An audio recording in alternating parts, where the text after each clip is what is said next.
Alright, what's up y'all, it's LakerFan here. As you can see by the title of today's video, we got me and Joe teaming up and getting in the Discord together and actually going over some film together of us playing against each other. So, this is going to be pretty much me guarding Joe the entire series, albeit obviously some switches involved, people getting involved in fast breaks, stuff like that, and obviously I can't, defend him for every single point that he scores in this series or game, but what I wanted to really showcase to you guys in today's video, while it's not exactly the gameplay that I wanted to display because we did get beat pretty bad in this whole series, Joe was kind enough to give up to 3 hours of his time and let us actually hash stuff out and talk about film, give advice to people who maybe want to be new aspiring 5-out teams and stuff like that, give my take on the 5-out runs that I've got as well. In today's video is not 5-out runs for my team. We ended up playing more pick and roll style, obviously with me as my PNR player, with Shots and Gucci right here, also known as AK obviously, and then that was our two guards combo. And then we had IQ and Tonic. IQ was pretty much my right hand man, or technically in this case my left side man, I guess, where I was using him as my help defender for the most part. We have two obviously viable defenders between us, and give Joe some matchup problems as far as 2-6-9s that could give him some, just viable defense from interior to perimeter as well. Albeit I don't have a 99 steal build that could take advantage of his 89 ball handle either. But again, I wanted to showcase to you guys film session between me and Joe, just hashing stuff out, talking about the way our teams work and what we were looking at certain situations of the game and what our mentality was and stuff like that. And just again, to showcase just all types of different plays that we have in the bag, what type of defense we were trying to throw at each other, and just circumstances that we all run into as far as running 5-out or the pick and roll defense or just offense in general. So I hope you guys enjoyed today's video. It's going to be a super long one, as you can see by obviously the timestamp of the video. I hope you guys find a way to watch this somehow, or at least maybe even listen to it. Treat this as almost even a podcast if you would like. This is going to be something that I wanted to channel like JJ Redick's channel a little bit, where he obviously does sit down with his boy Tommy for on the intro, and then boom, they get straight into the interview that they did with some NBA player of some sort. Obviously, in today's video, obviously it's me and Joe looking at our film and just talking about stuff between our matchups and, defensive and offensive adjustments we did. So, I'm going to get straight to that. I hope you guys enjoy. If you do, feel free to drop a like, sub if you're new, turn on noties, all the good stuff. And like always, try to win 2,000 likes. With that, I will leave you with this nearly 3 hours long of me and Joe just talking about stuff. This took us 2 days to actually record because both of us were busy with other program runs we had to interrupt it with. So it'll be kind of pick up and resume at certain points of here. But anyway, I hope you all enjoy, and I'll catch you at the end. I wanted to show you off rip our plan for defense, and I was kind of cooking some stuff up, hopefully. I was going to shade your right really hard, take away your right, and push you into cruise right here. Because I feel and you might agree with this too, the PNRD between me and IQ was pretty good in this series as well, and I kind of expected it would be. Where we're so used to guarding PNR anyway, so if what it was gonna be is if you pass the ball over to Cruz here, if he was gonna run right, I'll just take him. We do this pre-switch stuff where we're gonna get IQ kind of anticipating, we're gonna get him anticipating that Cruz is gonna run right and you're gonna slip or hold screen, whichever the case may be. And long story short, it's just how we play PNR. So what I was hoping to do was, I was going to try and take away your right, wall you in here, push you this way. But then the problem matchup-wise is that then Swag's over here in this corner. We don't have a big dude to kind of do that stuff that you were talking about and show out the corner where you can deal with that a little bit better. So yep, it's just tough matchup stuff. But yeah, that was at least my plan, was to take away your right a little bit and force you back into IQ. And we would be able to play like that. I think you got an early dot here on the wing on the first possession, if I'm not mistaken. Yeah, a little two-step, and then he ends up with a late contest. And that's kind of what I was talking about too. It's tough to help off these guards, bro. If there's one thing you guys do better than probably any team in the game, it's just hitting open shots, bro. Or for that matter too, even shooting contested. Because that shit. Yeah, the catch and shoots is kind of something I'm on their ass about. I'm not gonna lie. I mean, you run Hoff Dimer too. I don't I have Hoff Dimer. I have 86 pass accuracy. It's coming hot, and they have to be ready, and yep. Definitely. That's definitely something we pride ourselves on is not missing opens, which we've lost series because we didn't shoot catch and shoots well. It happens, you know what I mean? But it's definitely something we talk about. Yeah, it's funny. Ours is probably opposite of that. I expect people to be more on top of PNR chemistry and stuff like that, and just unspoken communications with that. Ooh, this right here was a pretty big adjustment I was trying to make too. And not even adjustment, more just a focal point to pay attention to. On the overload sides, I wanted to take away your left really hard because whether it's me playing and I see what frustrates me when I'm on overloads in 5-out, or I've like seen what you guys do against other teams, I think the dumbest thing you could do is give up like the easy like wing rim run here. But to be fair, there's a lot of adjustments out of this stuff too.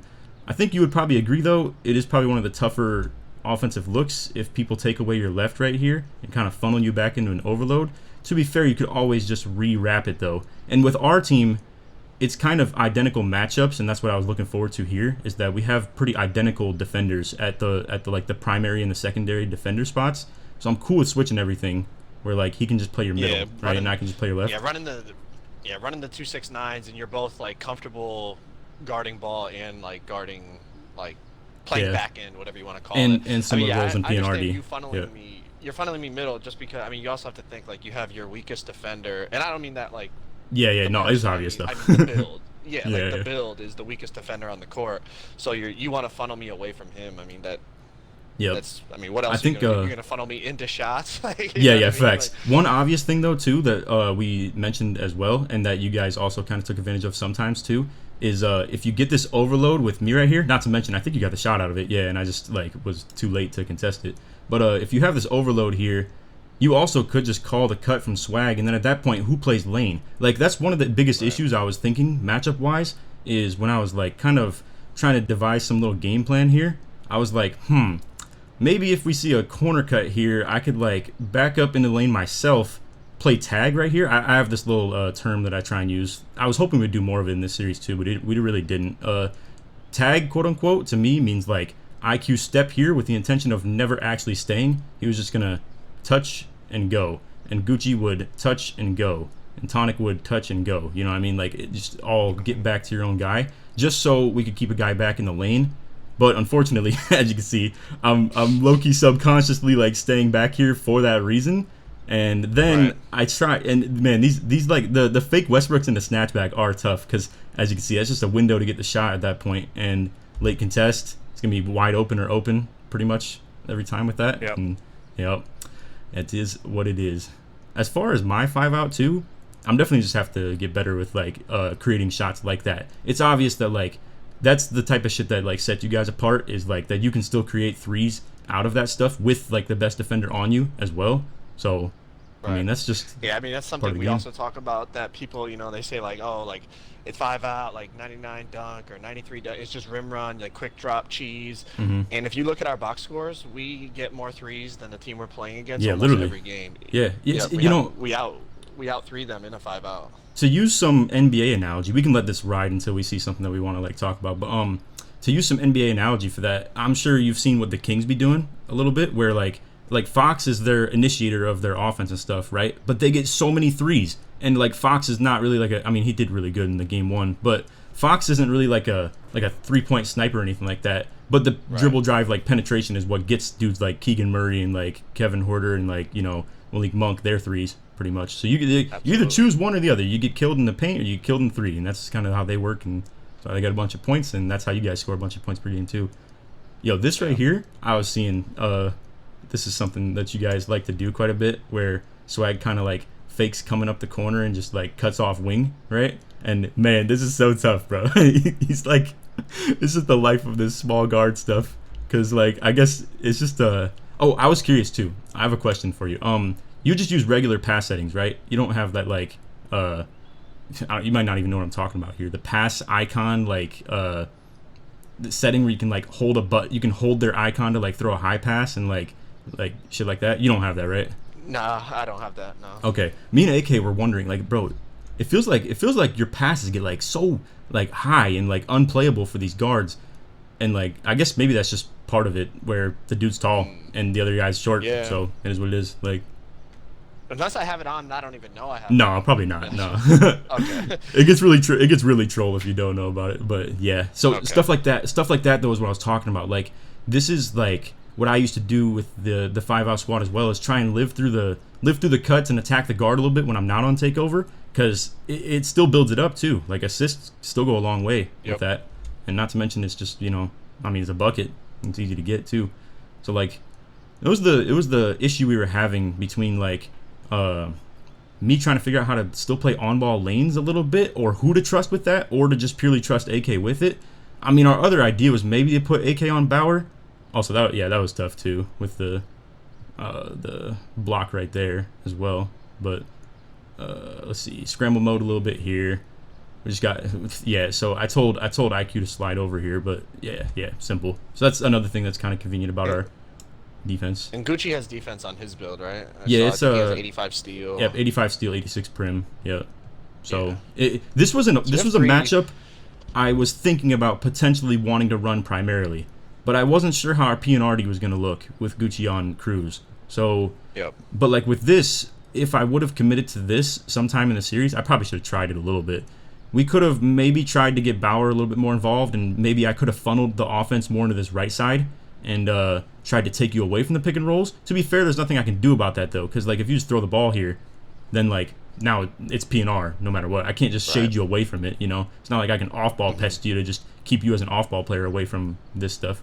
But yeah, it was a thought maybe, because then we'd at least have our 3 best defenders all on the same side of the court, but then you could just attack this side with like hash cuts or corner cuts, and you know nobody can really play a lane viably either. So I'm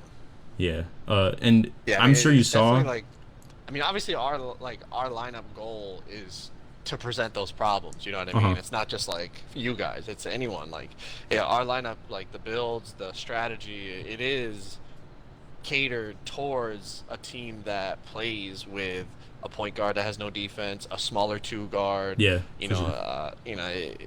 poses those problems, and that's what we try to take advantage of. Even matchup problems as far as like just like between the 3 best defenders for most teams too. I've seen some teams try and like 3-2 zone your guys' shit, and they'll put like a 4 on swag and a 5 on like, you know, scoring or penny or whoever it may be. And like to me I don't like those defensive looks, because it's like droppers against the quick drops doesn't really work in my opinion, plus smaller guys on the wings for like pinch doesn't really work either, if you ask me. But then again, you're putting your worst defender potentially close to the ball, you know what I mean? It's like either way, it's really pick your poison. And like I'm guessing you saw in game 2 where IQ got in foul trouble. I made the decision to take him off wing D and put him in corner and do exactly what I was talking about though, where we threw him on swag and then I put AK on Bauer instantly, bro. It was a miscue too. We'll get to that when we get there maybe, but it was a miscue right away, because with everybody else I was telling them to zone it. So like for instance, if you were to run left here, I want a Gucci to like zone it and pinch your left and maybe like blitz you, you know what I mean? And then at that point he can do that defense where he just shades your left and funnels you back into the middle,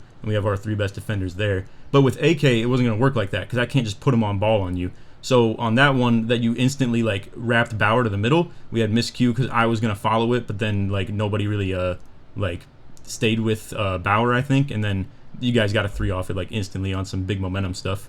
But stuff like this, bro, this is tough. I mean, like I said, I don't know if you want to I'm sure you don't mind it. It's in the game, bro, but you know. The hop jumper stuff, it's so tough, bro, because I'm thinking I'm going to be able to beat you to the spots. And maybe, to be fair, this could still be a half quick first step. I don't think it really is just the like hop jumper like going crazy here, but yeah, I'm thinking I'm going to be able to beat you to the spot. You get the edge on it, and I'm like, all right, bro, I got to jump, and then, like, you hit me with the freaking park stuff, like the 1v1 court classic, wait for him to jump, and, wait for him to jump, all that stuff, I mean, the thing with me, like, I don't know, people call it like the speed glitch. Like, to me, it doesn't make me faster. It just allows me to change direction at any time that I want, as opposed to having to wait for the animation to finish. I think it's not really the speed. It's more like snappy. It makes you more like, I guess quick is the word rather than fast.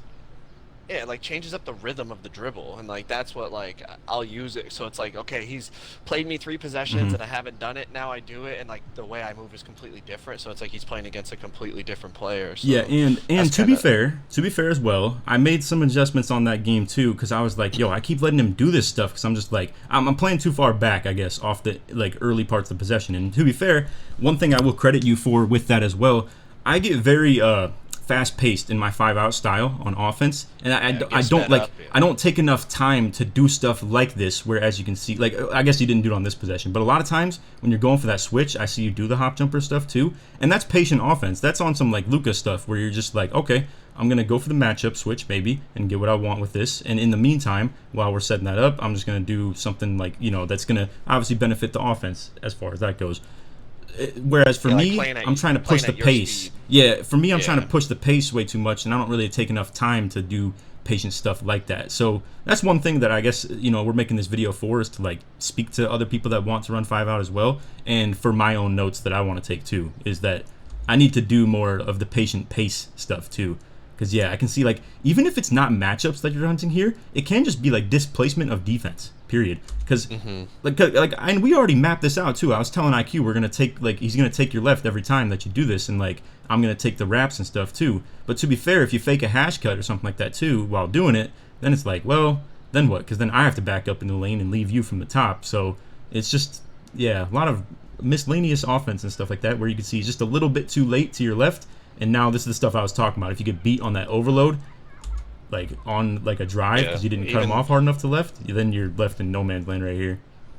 Yeah, and shots there. Like there was another one later on. I think I laid it up over him or dunked it over him or something. It's like, get beat to that side. Yeah, your weakest defender is being asked to stop like a rim run. So it's literally not a high percentage like chance of stopping it. Yeah, we're never gonna. I really more so told AK to try and put it in a 1-on-1 all game, and just let him try and just guard swag, like just period, and not really contribute to any help D at all. Which I don't know. Right. Maybe in retrospect the better matchup would have been to put him on Bauer, I suppose. But then you can do exactly what you did on that one, where I'm chasing all the way across the court, and now he's my closest pinch defender. If you have the overload on the right, so it's not like that really works either, because then that's just putting like pure pressure on me for defensive purposes to like just one man show it, and I don't think that's how it works either.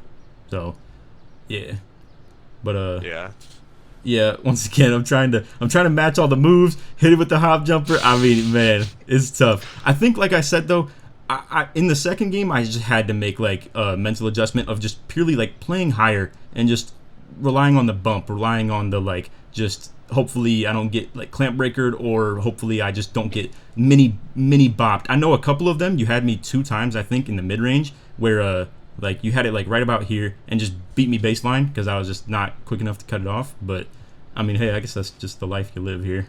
But yeah, I mean, bro, like this one is tough because I think fake the Westbrook into the snatchback, right? And then I see to me this looked like it was actually the West. Oh yeah, no, it was. So it was actually the Westbrook, and I try and stay on that, right? But then out of the hop jumper or the hop, the LeBron hop back on this one, then it's tough, bro. I mean, and this is all in like unison. I mean, what am I gonna do? Jump at this? Like, and even if I do, obviously, it's still like too late. I'm too low. Period. So yeah, that was the adjustment I was trying to make, was be a little bit more tight and like high on defense. Yo, your guys' full court D too was pretty surprising as well. We were having like a hard time inbounding the ball for like to my opinion, like for no reason. I don't know why we were like struggling so bad with it. Like just getting the ball in against 2 dudes. Like we had AK and Gucci both down here, and it's just you two, and like we're not like getting like it's almost like on some football stuff. We're just not like winning 1-on-1s, like just getting the ball in.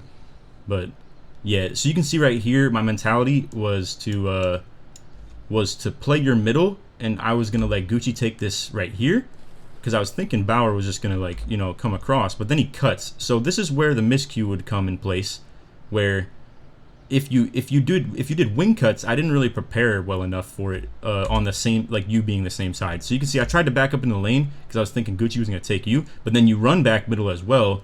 So now I'm resetting my mental on defense to get back to the middle. So essentially we zoned it more than any team you probably ever play against. So rewind it back a little bit when Bauer starts to cut, because like this is something that like you or anyone else that wants to run 5-out, this will help. So like obviously there's a lot going on, right? Like there's 10 players on the court, and you got to worry about like not getting blitz. You got to worry about trying to beat the lock and all that stuff when you have the ball in your hand. So like it's not just on me to like make the read. So like when Bauer cuts here, Cruz told me, like I didn't throw the pass because obviously I didn't expect Bullet to do this, but Cruz told me, he's like, when anyone cuts, Bullet drops. And I was like, okay. And then later in the game, we ran the same hash cut. I don't know if it was this game or the next game, but later in the game, we ran the same hash cut, and I dotted Cruz, and we got a 3 off of it. Okay, yeah. As in, so like just to bait the lane, and then like boom, play here. So just I do agree. Yeah. Having your team, even if it's not like they don't tell me as if like hey, what the fuck, pass me the ball. They tell me just give me, like, you know what I mean? They I know what you mean, scouting. Scouting, yeah. Yeah, like, hey, they did this. That doesn't mean they're going to do it again on the next one, but that's what they did this time. So then, the whole game, I'm kind of, like, taking in that information and then storing it for when like I might need it. And I agree too. That's one thing I've been a little bit more like vocal with my team about lately is like if we do get on the 5-out stuff again, which I'm definitely hoping to do as well, we gotta have more like you're saying, like or actually what I've been talking to Apollo and AK about the most, and I think Apollo said he actually had a conversation with you about it, or maybe in like a chat or something like that. But he was saying he understands that you guys have like rules and like shit like that, where if you see maybe like Tonic fronting corner right here, and then Gucci also pinching, that this corner just has to cut, period. Like, it's not on you to call that out. And I agree, it shouldn't really be on the point guard to always call things like that out or something like that, you know? Like, yeah, so like anything for us, like one of our like whatever you want to call it, rules, protocols, whatever, is if one is playing two, the corner cuts every time. yeah, So like okay.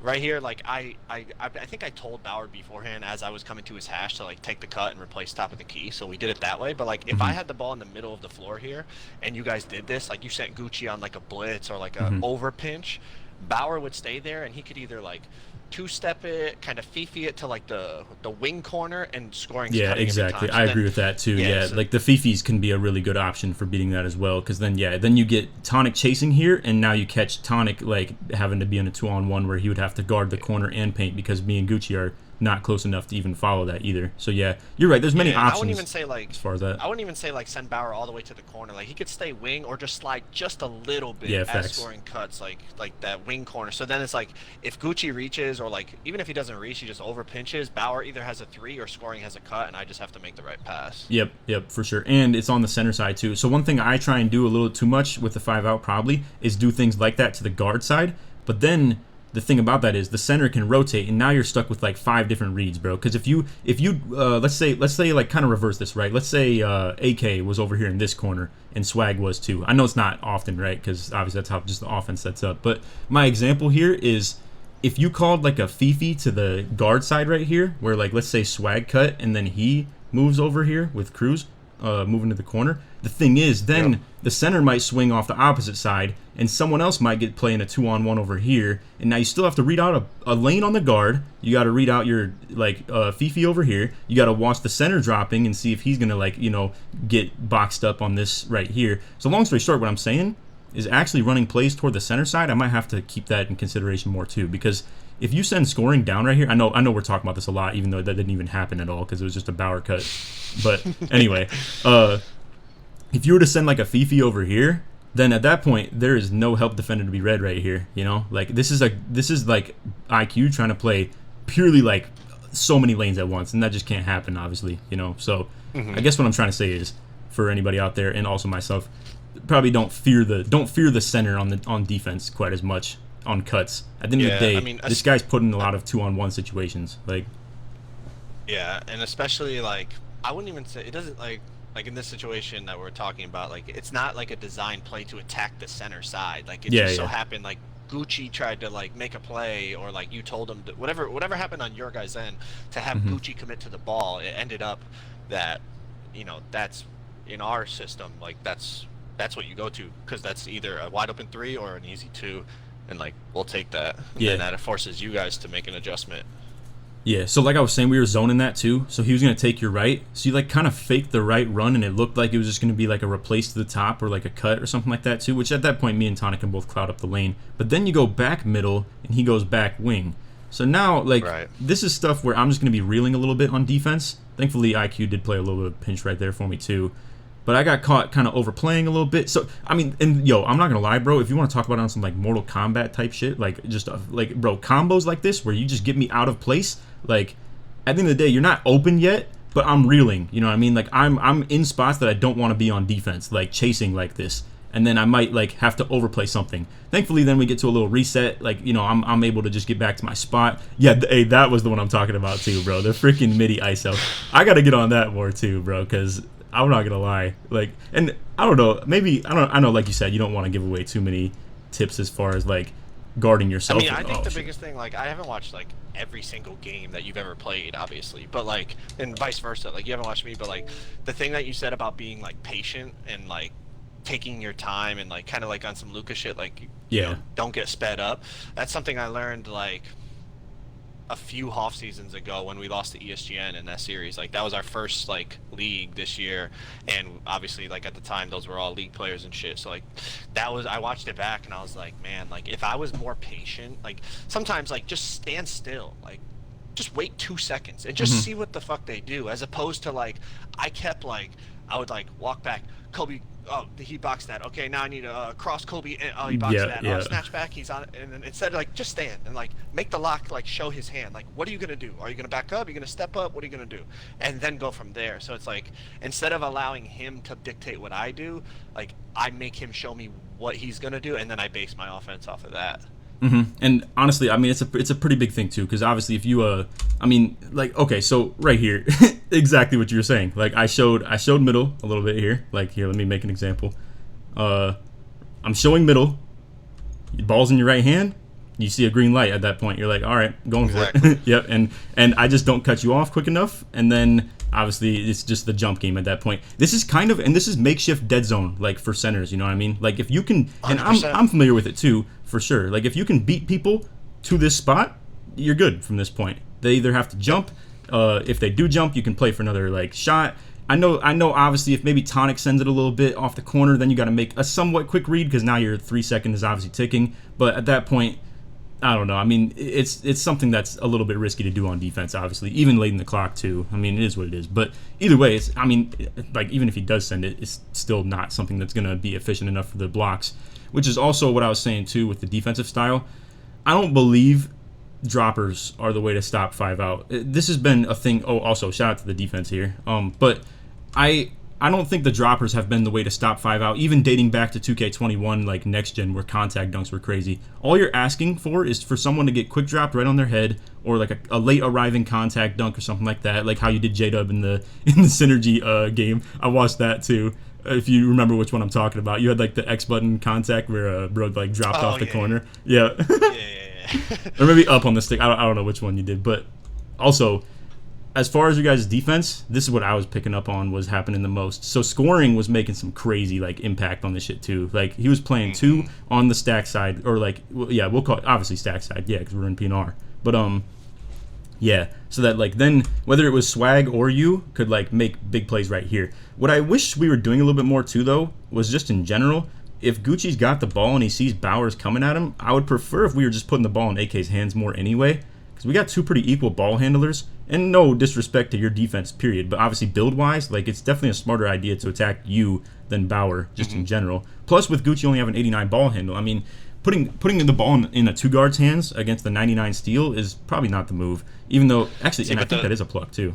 But yeah, the little nuances with this is like it's hard though, like because obviously you got to get it over like the 8 seconds. Like you're at 18 right here, you just got it over. So you can't take too long, and like because AK's still running, like if he throws this pass, then scoring's gonna scoring can lurk that. So it's like really the timing. Like I hold it longer than I should here, but like I'm just trying to make a play and get a blitz or something. Yeah, no. But like the timing of like when I release is like really important to like, and it depends on like where Shots is in this situation. Like since he's so far back, I can stay longer. Because this is a risky pass to be made. Because obviously if he throws it right now, that's a backcourt, and like you just can't do that. I guess to be fair, patience maybe like around the half court line could be pretty key too. But then if he stops, you could probably cut off his sideline. It solves all the problems.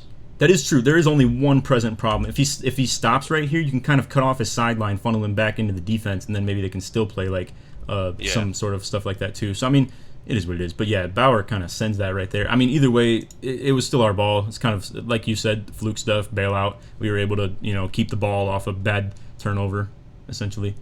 But yeah. Also, I see you guys got the inbound stuff figured out pretty well too. Our stuff is a little bit ugly. We've been playing around with different ideas and stuff, but yeah. And then you go playing 2-on-1s right here. So this is pretty good defense to like play by stack more than anything. What we should have been trying to pay attention to is maybe get it into the triangle side more often, because scoring and you playing 2-on-1s everywhere was such a pain in the ass, like everywhere. I mean, because these 2 guards were complaining about it all night, like.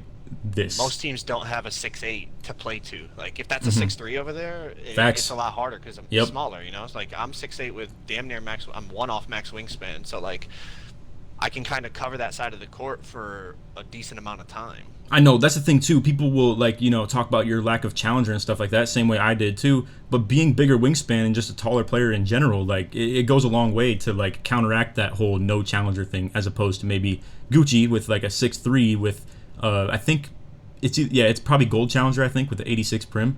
But yeah, like I mean that's just tough. Like even if he makes the read over here, at this point you guys have now like a just ran a stack essentially at that point. Now to be fair, yeah, AK ends up with his own middies and stuff too, and he's just got to hit that shot. Period.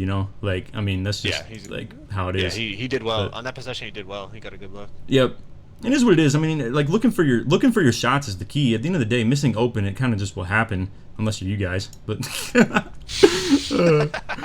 but yeah. So again, this is the mindset. I guess if IQ could have played a little bit further left here, it'd be ideal, so we don't get like kind of reeling quite as much. That was the game plan, at least, was for him to cut off your left when those wraps would happen more than anything. Right. I mean, he was still there in principle though, but now as you can see, him kind of reeling a little bit and trying to chase you a little bit puts me in a bit of a situation where I kind of want to send it a little bit more to the top right here and show his help. And now I get caught just perfect. That was just easy. Also, as far as defensive adjustments, I was hoping we'd make too. I was hoping that if we had the ball like this in these exact situations I'm talking about, especially with you on takeover, you can see Tonic is well aware and keen to doing it, right? But Gucci probably didn't get enough, like, what's the word? Just, like, preparation and stuff like that. As you know, he was in that stage tourney and stuff like that, too, and I didn't have very much, like, time to talk with him. This was actually IQ and Gucci's first time even on the court together. I think I trolled for that, too. I should have just had Apollo on the court, I think, simply put, to be honest with you. And like I mean, just keep the chemistry right. Apollo, though, like you guys. I mean, yeah, maybe chemistry-wise it would help, but like I know Gucci is a bucket. Gucci is a bucket, though. Gucci's a much better scorer, and like you were saying, it was like you guys struggled to score in the series. So it's like if you took him off the court, we would have focused on shots even more. That is facts. You know what I really? The other thing though to this conversation, having Gucci and AK both on the court, we lived through our wings probably too much in this series. You know how we usually do, where it's like Tonic gets his own miscellaneous takes. If we get Tonic with the ball and he gets shots up, I'm sure you're well aware at this point too. Because if you're like on the old series, right, where you're playing center, if you're contesting Tonic's shots, that means you're out of the paint for the rebound. Right. And like, and then it's me and IQ, yeah, and it's IQ like dropping off guard side for a board on that side. I'm boxing out the 4, and at that point it's free rebound. Like over and over again, more so, like, to put it simply. So we didn't get many shots like that, and we didn't really attack Cruz in the corner either, anything like that. I know Cruz has a pretty good defensive guard build though for like being a 6'1" quote unquote. Yeah, that's the thing that really helps us. And we talked about, well, obviously it's a completely different team, and I'm not playing center anymore. But we talked about, like, I talked with Bauer about, like, in the series we played way earlier in the year, like a big problem we had was, I don't know if you want to put this in the video because it's kind of a shot, but like Luke plays really bad defense, and like even when we played him on our 5-out team, like we murdered him. Like but that's what it is. I don't think you need to think of that as disrespect though. Same with AK. It's just the life of being a 6'1" with low defense, bro. It's like pretty tragic, like. Yeah. So it's like we had to overcompensate to Bullet's cuts, and with Cruz, and we've played against Bullet even like on the Seaman team. Like we've played him in like a lot of leagues already, and Cruz has always done a really good job of guarding the cut. I mean, he has 99 steals, so it's like obviously that helps. But also what we focused on was Cruz has to get box on Bullet. Like otherwise, Swag it's you and Bullet versus Swag, and like that's a hard, like. Obviously, it's 2v1. It's tough. Yeah. So like that was something we really talked about. Like Cruz has to get boxed, so then at least it's scoring and Swag versus you and Tonic on the glass. Yeah, that's the thing about our style too. Having the double 6'9s rather than a 6'7, it makes it so the guard has to actually deal with like a 6'9, which with badge tiering and stuff too. Like on a 6'7, you only have to deal with like takeoff, But like with IQ 6'9, he's got like poster, slithery. He's got 85 close shot with like fast twitch, masher, fearless, all that stuff. He can do hooks and stuff. So that's one thing people sleep on with the 5-out lineups too, is you're putting 2 viable corner like offensive like matchup nightmares for point guards, And like that's what I see, like the power of the 5-out too, is you being a point guard that still guards wing, and likewise with what I do too, that creates situations where you don't have a garbage defender point guard on the court, and creates obviously matchups like that. But anyway, yeah, we'll get moving a little bit more in the game. Obviously, yeah, I mean, in the first quarter, it was just rough start too, bro. I mean, and yo, this is the stuff I'm talking about too. I'm not gonna spend too much time pausing it, but just rewind. Like, bro, I mean, you're on that. We start drifting up for really no reason, to be honest. And then like Gucci's still getting fronted by Bauer right here too, and they're telling me to stay out the way though, because like they want like obviously, you know how I'm not sure if you watch our games too much. Down, the more people we can flood that area. I'm not sure if you watch our games too much either, but when Apollo's on the court, we have Apollo fill into the corner, and it's me and AK down on the press break. And this is what I was saying too, essentially, right? Adding a better player, quote unquote, and he is a better player, obviously, Gucci. He is a better player. To the court, maybe was a situation where we have a little bit too much on our hands, though. You know what I mean? Like, because what we've been used to is me being down here, and like me and Shots are like the press break, ball handlers, and I'll stay away from our inbounder. Our system is pretty much like if this was Apollo fills into the corner, and I go to the same side as our other corner spot up, so that we're not messing up the spacing on the court. And then Tonic as the inbounder would just run up the same side as where Apollo would be, temporarily hold the wing, and then they can just kind of hyper switch, and it'd be simple as that. I feel like sometimes with this, and don't be wrong, if we get the ball in, it is what it is, Like, I mean, it works out. But I guess I was just saying we were getting away from our typical style a little bit, just off the fact that we had Gucci on the court. Yo, and dude, man, you guys were getting the guards' heads all night. I'll tell you that much, because he's thinking that you were stepping there. Honestly, I guess he just threw the pass late. But then again, it's scoring, like playing 2-on-1s here and like playing bait, So I mean, this is good corner D, like purely, and then still bait too, because as you can see, you get back to that.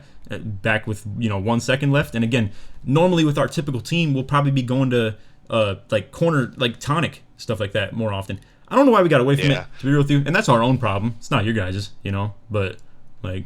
Yeah, I told Scoring beforehand, I was like, anytime you get late clock, like, and Scoring plays really good lanes, like for a center. Like, I mean, you've talked about it. Like his positioning here to like take away half the court by himself all the time is like really elite. But I told him, I was like, late clock, like a lot of teams they throw it to like their 2 guard or their point guard and chuck something up. I was like, you can get lanes because they'll just throw it to Tonic. So if you're anticipating that, like you won't even have to deal with the his shot making in the post if you just steal the pass. Dude. And Bauer was playing some crazy off-ball D. I'm sure we'll see it later in the series too. But like, bro, he was walling this stuff off for like seconds, like at a time, bro. And I'm like, God damn, can I get the ball back? And you can see it's creating this situation with the time as well, where like we don't normally take this long, get the ball back in the guard's hands, and now here we are once again, 5 seconds, and here we are passing back and forth between the wings again. Like I mean, it's just not good. Like we probably needed to go a lot more like corner offense than we normally do. I know I'm repeating it over and over again, but yeah, we lived through the wings way too much and thought that that we were just gonna beat you through like you and Bauer, like way too much. Period. Right. And then here we go again with the. Also, I was telling IQ we're gonna do this on the inbounds where like I'll take the side out and like take your inbound side and he can just play middle. We were on it enough, I guess, but as you can see, like this is a demon play right here. I mean, it's like it's got IQ or it's got AK just playing purely like kind of ball watch D, and we get punished for that too. It's good plays, bro. I need more simple stuff in my book for that stuff too, because I think sometimes I try and get a little complex with the play calls, and they don't even find their way into the repertoire of like being ran, like for the 5-out team that is. But a lot of our movement isn't even called, honestly. If you watch like a game with the live comm, like a lot of it is just like instinctual, and we all understand like what's happening. This is just. That was a nice shot, Tonic right there Tonic, too. Yeah, facts. Just he was so mad in this moment, bro, because he thought he was getting a 3-pointer out of this one. And he almost did, bro. I'm not gonna lie. That's still nuts. Like those shots are like, I mean, obviously like those are the shots he shoots, but like to have 1 foot behind the 3 and 1 in the mid, it's like it's not an easy shot to time. Oh yeah, no, definitely not. But yeah, so and this is what I was talking to you about too. While people could bitch about this, and to be fair, here I am bitching about it too. I need to, if I really don't want you to do it, I need to be on you like tighter than this though. Like I'm giving you, and this is what I was talking about too. No, it's just the truth though. Patience in offense. I mean, if this is me, I don't think to do this because I'm thinking to push the pace, and I'm like, all right, got to get shit moving, adrenaline, just like time on the clock. Like we got to make use of it, stuff like that. And boom, I'm just playing back, letting you do it pretty much. So I think okay, yeah. So we had a little bit of wing pinch there. everything's guarded pretty well. And at that point, that's kind of what I'm talking about too, because if the ball leaves your hands, then it no longer matters that you did it anyway. So like, that's the type of patience, like pros and cons I'm talking about, essentially, you know. But so then we finally get our first PNR look. This is our plan, by the way, and unfortunately, I don't know. I guess preparation just meets actual opportunity, and we just weren't ready for it either. Because I don't know, me and IQ have done this time and time again. Like this is so obvious to our like repertoire of like what we do on D that like I'm gonna take Cruz. Even if Cruz stops and bops back to the left, it's me now. Like what we do on defense is like I call it pre-switch, where we are now just changing matchups no matter what, because it looks like Cruz is going to run at me. So if Cruz keeps running, that means I'm clearly here. If he stops and runs back to the left, IQ is supposed to be back in the lane, and I'm here to take Cruz back as well. Just unfortunate. And I know for you guys too, this usually works out pretty well as well, because the unique like style that we provide defensively with our lineup is that this switch everything stuff works really well for us, or in theory should. You know, like to me, this is one that we should have like guarded really well, essentially. Right. But for other teams though, I know most times you'll end up with a 3 on you and a 2 on Cruz. Typically, correct me if I'm wrong, but like teams don't normally always put their 4s on Cruz, right? They're usually putting a 3 on you and a 2 guard on Cruz most times. Or maybe sometimes it's a 4 on you and a 3 on Cruz, I guess. Like it could be stuff like that. It different. Most of the time the lock is on me though. Yeah, okay. But either way, you're always on guard side with it, probably. Unless they zone it, maybe. They have like a big over here or something like that, and they put their guard over here. But regardless, in this matchup situation that I'm talking about, you guys are working guard side, and if it's a 3 on you and a 2 on Cruz, those dudes' PNRD is so bad as far as like a lock wants to guard like perimeter, right? But a 2 guard can't even guard interior. So then you have a point guard over here too. So like some teams might have like their 3 smallest players over here essentially. And yeah, then I've seen like you guys are able to work PNR on that side so easily just off that matchup where like let's say again you had a 3 on you, a 2 on Cruz, and a guard on Swag in the corner or something like that too. Because it's not like they have really any say in it. I mean, at that point, their PNRD, is just pretty bad. And I mean, not even like bad PNRD. I just mean like nobody wants to guard the interior in a very viable way. But yeah, once again, living through the wings, getting boxed up. I mean, it's tough, bro. And we had like a lot of people shit on Bauer, bro, and it's like no one's doing what he's doing. Like playing lock on a 6'3" sharp lock, like nobody's doing it. And I mean, you see his value in this series. Like he is definitely for sure, like, the guy that like anchors our defense. Yeah, and speaking of walling, his PNRD was really pissing me off, bro. I'm not gonna lie. Like he would ice off the screen side like very, very consistently, and me and AK were like having real issues with trying to set that up because he would just like force him away from the screen. I don't think this was a great example, but because he was playing pretty straight up in this one. But as you can see, like I mean, just getting stonewalls. We were getting kind of bailed in these like late clock situations in the first game. And I was telling them, and I actually was talking to Apollo about this too, or just whoever I've been talking to about it. It was pretty inevitable that we weren't going to continue playing offense like that going into game 2. We were kind of just getting bailed off like just late stuff like this because Gucci was getting some stuff to shake with like 1 or 2 seconds left, and that obviously doesn't happen too often. And again, that kept us in the game for sure. Yeah, and right there from our perspective, like we're running lift or breakout, whatever you want to call it. Like Swag's supposed to pinch there, but he saw Tonic start to crash board, so he wanted to go crash board. Like right there, I'm playing on his middle side, so like I'm forcing him to swag, knowing I have his help if he fades, and yeah, he went for board, so he ended up getting that last second. And yeah, I mean, there's so many different calls for that. Like you said, it's like breakout. I guess you guys have the lift call. I think what AK was calling sometimes too. Like, so I don't know if you're familiar with red. Is what they call it. Red is way more like pure blitz, like what you guys are doing a little bit too, where like they're just sending it off the wing entirely and just letting this guy play two and daring you to send like cuts. But then you'd maybe have Swag in the back, where with me being on inside, obviously like he can just play lanes and zone it at that point. Swag's playing that cut, But yeah, so here's the PNR stuff I was talking about too, where I'm just gonna keep IQ on the left of it and I'm on the right of it. So now we're gonna have him funnel you back into the middle, and then if like then I'm on that. If you go back here, now it's going to be IQ, step up to the left, and I'm here for back end. Like, this is the type of stuff that we be doing on sides, and it's what pisses a lot of, like, traditional teams off, too, is if we're on this stuff and it's a pure, like, actual center, and they don't have 82 speed like you or can't shoot like you, then these dudes get It's boxed. their shit completely Right here, boxed. Yeah, I think if I remember, I dex back. You reach for the lane, so I'm like, he reached, and then he knows it's a safe pass, and then boom, right back into the 5 out. Yep. And I'm not gonna lie, I think we still gave something up here too. That's tough, man. It's just, I guess at the end of the day, that's maybe just better offense, bad defense. Period. I mean, it's just like a lot of stuff to like deal with. You know what I mean? It's like constant like pressure on the defense that they're dealing with different situations constantly. Yep. I think this also.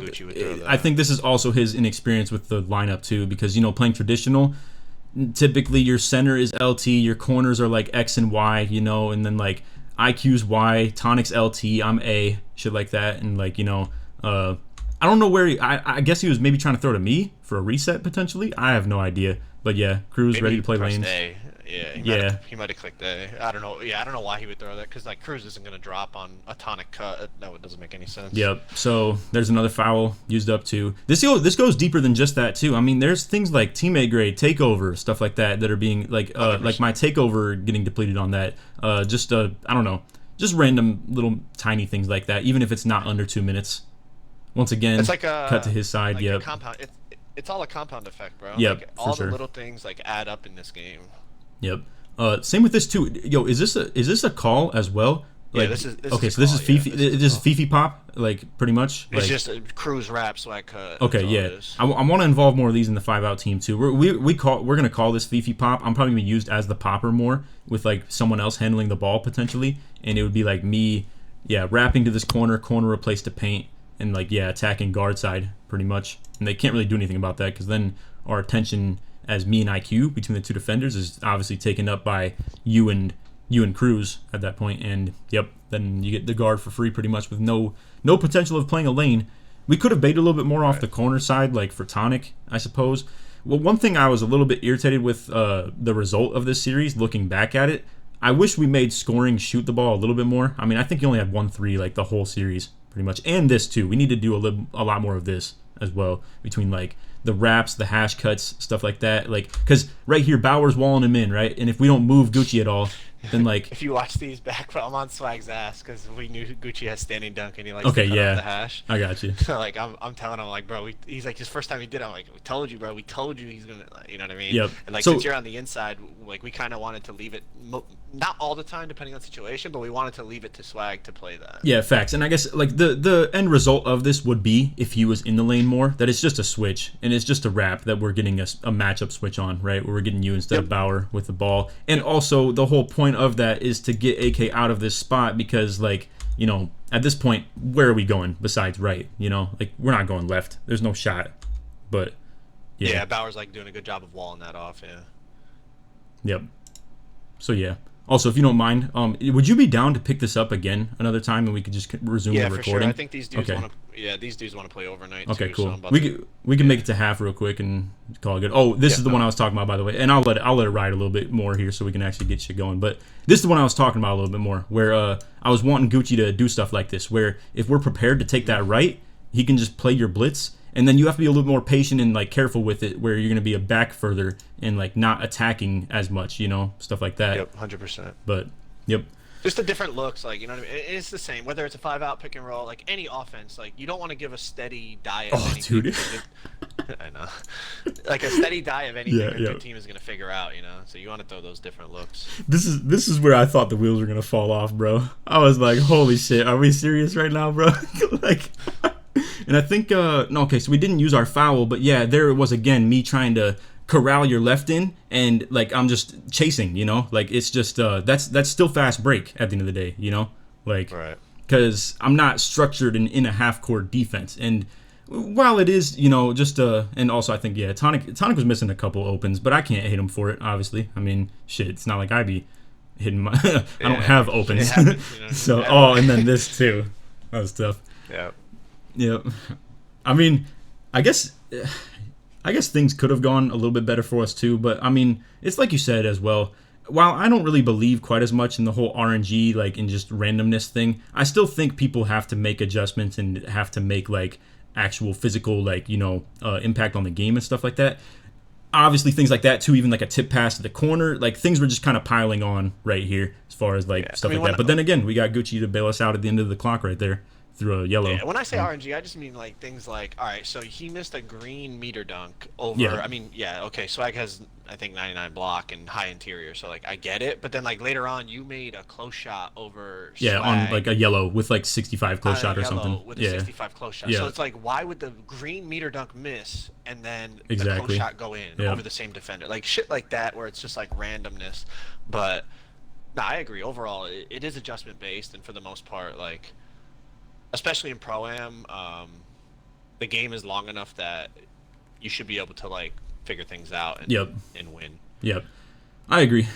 There's no way you just lose a game purely off like randomness and RNG, BS. Yeah. It can contribute though. I will agree. And then again, late clock here 100%. too. So, yep. And then nothing happens here anyway. So just one little look at the box score at half. Obviously 20 and fucking 5 on 9 for 9. No misses. That was rattling, bro. I'm not gonna lie. I feel like we were playing better defense than to be having 0 like misses in this stuff. But to be fair, I mean, you're making your threes. Nobody's missing. We're not getting fast break on the other end either. You know, it is what it is with that. And we even have our own set of TOs as well. You guys have your own little bit of fast break too. And I guess it honestly feels like this game shouldn't even be as close as it is, but it's probably because of the late clock Gucci shots and stuff like that too. But as you can see, second threes like kept you guys within striking distance for sure. Yep. And as you can see, we're living through our like wings entirely in this stuff, and it was going to be whether we like succeed or fail as far as that goes. It's like just talking, just running his mouth to run his mouth. Like, Indeed. Yep. But yeah, all right, we can get back into this if you want. I know it'll probably be a little bit. I mean, it doesn't even have to like seem like we left off anywhere. So obviously, yeah, box score stuff. They go 14 for 14. Dude, that's tough though, bro. I mean, like I felt like we were playing like shitty D, but I didn't think it was like that bad, bro. That's like crazy. Yeah, 100%. It's yeah. Anyway, all right. So and this stuff with your guys with the icons, like I know you've talked about it a million times, but it definitely makes your life difficult sometimes. Yeah. This is odd. This is odd to get Gucci on inbounds. It's pretty rare, like that the 3. And to be fair, your guys' 3 technically is one of your wings too. So what I actually kind of like about this is that I think this is like a good like inbound set. I kind of like when we don't have to have corners go all the way like from inbound all the way to corner, and we can just kind of fill everybody in like this. Like if I had a choice, I wish I was just the inbounder every time, pretty much, or maybe like Gucci could still be 2, or whoever our 2 guard is, because this is kind of nice when we can just and get you have both all corners. 3 of your ball handlers there. Yeah, it's kind of random, but like 2K should allow you to designate an inbounder. No, literally, like, that would make life so much easier. In the NBA, coming out of a timeout, they know who they want to take the ball out. Like, there's no reason a Pro-Am team shouldn't be able to designate that. Yeah, for sure. I don't know if you feel the same way either. Like when Bauer's the inbounder, like I don't know if you feel like that's also kind of clutch, because then he just fills into the wing and you already have both corners like set. I don't know if you as long as anyone besides Cruz, when they make Cruz inbounds. Yeah, that's facts. Yeah, which is why when we run that with that other lineup and Apollo is B button for us and AK is X, that's when like it gets the most like just tragic, because then shit gets really bad. I don't want the ball inbounded to anyone besides me or Cruz, because like obviously those are our 2 main ball handlers. So yeah. By the way, I can give away whatever I want as far as stuff like this. I figure if I give like people keys and stuff that like play by our tendencies, we can always just zag to their zig pretty much, and that's the plan at least. But this stuff right here, me and AK, when we bring the ball up sometimes, we try and stay opposite of each other. Like, obviously, I see Gucci's wing, so I'll try and, like, if I see he's bringing the ball up the court to the left, I'll try and stay middle, so we can set up a little long run, like, slip, essentially. You can see I kind of get bumped by Swag on that anyway. And then this is the one I think he called the double slip. Yeah, he told me to just try and go for it. And man, oh man, did he just bump me, like, over and over again. Bump right here, so I get, like, a horrible, like, angle on it. And then I try and loop it. Yeah. I think I remember him saying something like, "Damn, how did I like steal that?" or whatever. Yeah. You know? And then I try and like slip through here again, but I got like a horrible angle. I guess it worked out though. Kind of got away from a typical like regular slip where I would have been like further down there, and I guess it works like that. So yeah, we got Take coming out the half. That's a toughie. Good play out of the halftime though, to like get you guys a little momentum. Like, just get points on the board. And okay, so to continue, because obviously in case in case anybody's hearing this in the video, obviously we picked up in like second half because we just resumed like the recording essentially, but in this second half, like early on, we start to make a pretty good run and we like tie the game up pretty much as well. So obviously we're gonna start seeing some plays be made as far as our defense goes. So the plan wasn't really to push like anything into Gucci, but because I was trying to like ideally push him into IQ, and then he could be my pinch. You get a bump animation here though. That's what slides me Yeah, over facts. into this. Yep, indeed.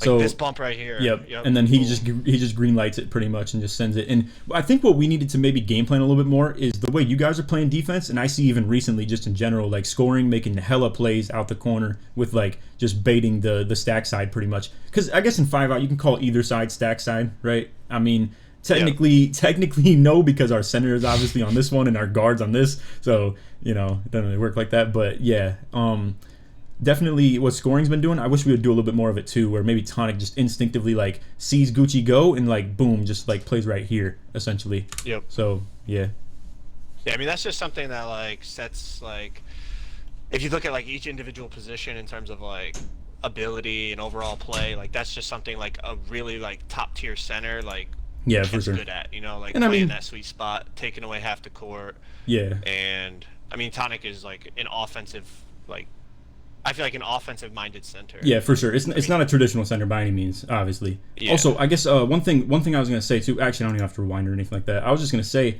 it is hard to. This is word to just 5-out, just in general, or you guys. Period. It's hard to game plan for a 5-out team as well, or just in general. Like let's say for instance, if you guys were getting warm-ups for us, or we were getting warm-ups for you, it's so tough to find like a 5-out team, let alone that one that's gonna play like you guys. Period.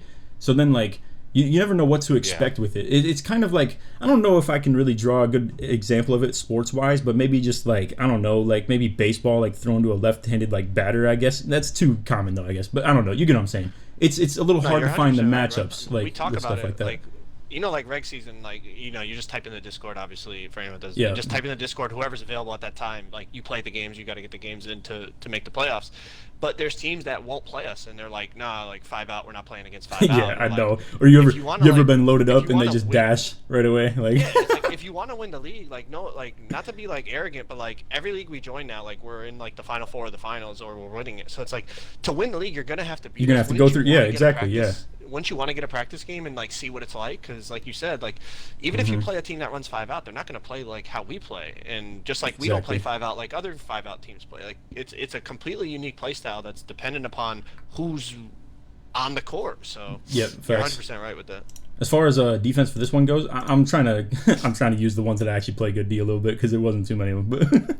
But no, so once again, same thing I was telling you earlier with the overloads. We're trying to overplay your right to make sure we've already gone over this, that you're not like that I'm taking shit away from where like AK is, obviously funneling him into IQ. Gucci and Tonic actually played this pretty proper. Once again though, if Tonic could maybe, to be fair though, I was going to say Tonic could step back and forth a little bit. I guess I was going to say Tonic could step into this gap right here, and Gucci is already in the gap that I want him. So to me, here's the thing about 5-out offense, I guess, right? There's 5 points of interest. There's like corner, wing, top, wing, corner, right? But then like to me, there's another like the gaps of the other spots between 5-out that I'm talking about, where like there's a gap between the two players right here, a gap right here, a gap right here, and then like a gap right here. So what I was wanting to do on the overloads is pretty much put a guy in the gap, put a guy in the gap, and put a guy in the gap, and then if they cut, like if you were to call like for me on the other 5-out team that I run, I have like a full Fifi call is what I call it, where it's like I'll send this over here, here, and then here, yeah. So like a 3-man Fifi over here, so that maybe if I have like slash take and I just feel like I just want to get to the paint, like and when it's like this, there's no shot because the dude's gonna wall off my right. He's here for the pinch to the middle. There's no way I'm gonna like get to a spot anywhere. So I'm like, okay, well, center's gonna be a late dropper anyway. If I can send that and like get an opening to the paint and just go for the dunk meter, then oh well, that's what we get to pretty much. So that's the one downside of calling the Fifi, I guess, toward the center side for me, is when I do that, it means a center is in the paint defensively too. But I guess for you also attack through the 3 a little bit more as well. So paint spacing maybe isn't like an end-all be-all for you either. But yeah, anyway. Right. So again, trying to funnel you into the middle. I guess just mirroring some moves, watching all of them. Now again, we're in PNR where I told you we're gonna. This is how we play. Where like as soon as I see leftward movement from Cruz, pretty much, we're gonna have IQ step up to that no matter what, and then I'm on the back end no matter what. So it's kind of like it's not sides. It's more like switch everything no matter what, if you get what I'm saying. Like right. So yeah. So then I'll be back to that, even though I was a little bit late, low key. And then so then we're kind of just trying to wall up. I end up kind of like just getting back to the contest, and AK gets away with an open right there. And I know that's a toughie, man. That is so tough. That like just late in the clock, no matter what, if we decide to put our guard matchup, yeah, exactly. It's kind of how we treat IQ in Tonic though, even with our PNR teams, because I guess to speak to ours, we could have been doing the same thing. Hopefully, it's just that you guys actually have a defensive point guard. That's the thing, right? So like if you had like a no DPG in the corner, like a traditional team would or something like that, then that means that like IQ could shoot it, and with me having 94 O board too, then I actually can contribute to that aspect as well pretty well too. Or same with, I already told you about Tonic getting shots up too, where it's like, you know, he shoots on the center, which means it's free board, etc., etc. So anyway, here we go again. Overload. I was already telling him, like, with the inbounds, if we get side outs and stuff like that, we're probably gonna see a lot of them. So trying to just wall up right here. I think it was definitely a good defensive adjustment in the second half. This one right here, this is actually probably on me. I know AK in the moment was saying this one was on Gucci for not stepping to this, but at this point, you can't leave the wing like that anyway. Like, this is really just me getting long run by Cruz right here to a weak spot. But this is like not to pick on Gucci, but like this is like, I feel like lack of experience. Like he's like stacking it, but there's no one in the corner anymore because that is true. That is true. So it's like where like what is he guarding? Like, I guess that's a good point. Yeah, that's a good point. Not to mention there are multiple different options with this. There could even, because of our versatility, be a situation where maybe Tonic even actually takes that because it's in his quote-unquote zone. If we were playing, we don't really choose whether we're playing zone or man. There's no calls for that. I'm just saying, like, since that's in his area, since I'm like able to play like a back end anyway with my build, I could have dropped to the paint and he could help me toward his corner area as well. But yeah, too many options, I guess, and boom. Good shot creation. I know that's like a specialty for Cruz as well. You're really good at just like creating in the middies and stuff. I mean, I saw that one game. What was it? Was it against the Twins? Oh no, it was against Shots. Yeah, yep. They talk about that still. Winner. That's comedy. Yeah. Okay, yeah. So here we are, PNR getting kind of boxed up with the Gooch. So. Oh yeah, this was a turning point, a crazy turning point right here. I know, I heard Bauer talking about some little boy shit on that, but it's all good. Like I said, I mean, it don't matter. It's a freaking video game. Anyway, that's tough though. I know, yeah, that's tough though, because I was thinking on this one I was gonna get a handoff to him. Like I thought he was gonna be wrapping around here, and we do this sometimes. I'll use my body as like a, you know how it is, whether it's like a dribble handoff, like a screen exactly. As you hand it off. Yeah. So I was thinking, boom, I'll get like a maybe I hit the button too early. That could also be what it is too, but. Thinking I was gonna just get him wrapping through here because Bauer wasn't really protecting, like you weren't playing like wide sides off this, right? Like Bauer's not just giving up free sides and obviously like it's not widened out between the two of you. So I was thinking that was gonna be good, but then it stops up right there. Just a scramble for the ball, and then boom, goaltending on the dunk, bro. And I heard you saying it too, like he's on it, and I like he's playing it. I guess Bauer maybe like played patient and good enough as far as that goes too, because maybe he waited out my lane. I guess at the end of the day I hit X right before the lob would have started too, so. Then I'm just in the like that animation. Then I jump after it too. Yep, and just get just completely shit on. Yo. Yeah, if he threw it earlier, that when you press steal, it would have lunged you up in the air. Yeah, exactly. Yeah, it was a good play though, for sure. And then this one was bad. This one was bad. Now this is lack of experience between what these two like to call and what I do too, because. You're going to see he called like a hash cut, right? And for me, I'm like, well, when we do hash cuts, that means I usually try and screen so we can keep the four, like punish the four for backing up into the lane, you know, stuff like that. Right. But then, boom, you just green light it and like just blitz it right there. We got away with one right there. But I guess give and take some, you know, like obviously I feel like the one before that was tough on our end, and then that one right there is tough for you guys too. So it's kind of. In small detail, we did this in the first quarter as well. We fouled. You talking about this? Under 2 minutes. Oh. Like look at the time. We did. Yeah, this facts. Twice, so, yeah. It kind of handicapped Bauer for 2 minutes because he couldn't reach. He couldn't go for anything for 2 minutes of the start of the game and the start of the second half. Yeah, facts. So yeah, little scramble mode inbound plays and stuff. That one's a little bit scary too because we could still kind of screw that up.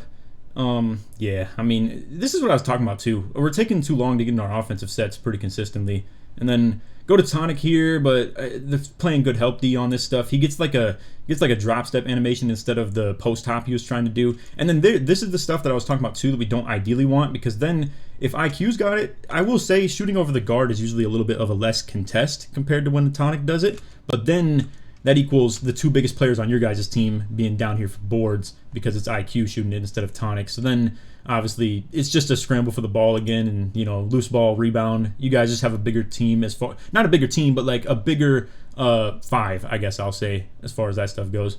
And then yeah, once again, I think I kind of probably screwed up the game plan a little bit by having IQ on Cruz like this, because if I wanted him to be the main pincher, we probably wanted it to be on the side that has a bigger guy on it. You know what I mean? Like, because this is kind of tough. Like putting AK can't step for this at all, and if he's going to be in the situation where he wants to help, while I will admit for his sake, he probably shouldn't be reaching or laning too often, because that's either a steal or not, and at that point it's kind of dead from that point. I know in game 2 though, I was watching your video as well, and IQ was going crazy in the lanes, like obviously baiting like super hard, and that's what we were intending to do in game 1 as well, was to still be on that the same exact way. Just poor execution from whether it was me on ball or whoever was like in the pinch and stuff like that too. So yeah, I think as we kept the game going too, so this was one little adjustment as well, is as you can see, Bauer was doing a really good job at like walling off. Like if let's say Gucci always like stayed put right here on the wing, Bauer would wall this off all the way and funnel AK into this little like scoring, play a 2-on-1 on Gucci and Tonic, and then you can like send the heat and blitz a little bit for when he gets beat middle, stuff like that. Swag's on back end, so he's there for any like slips, back doors, anything like that. We definitely needed to use more like wrap hash cuts or just hash cuts period to try and like get ourselves out of that little box that we put ourselves in.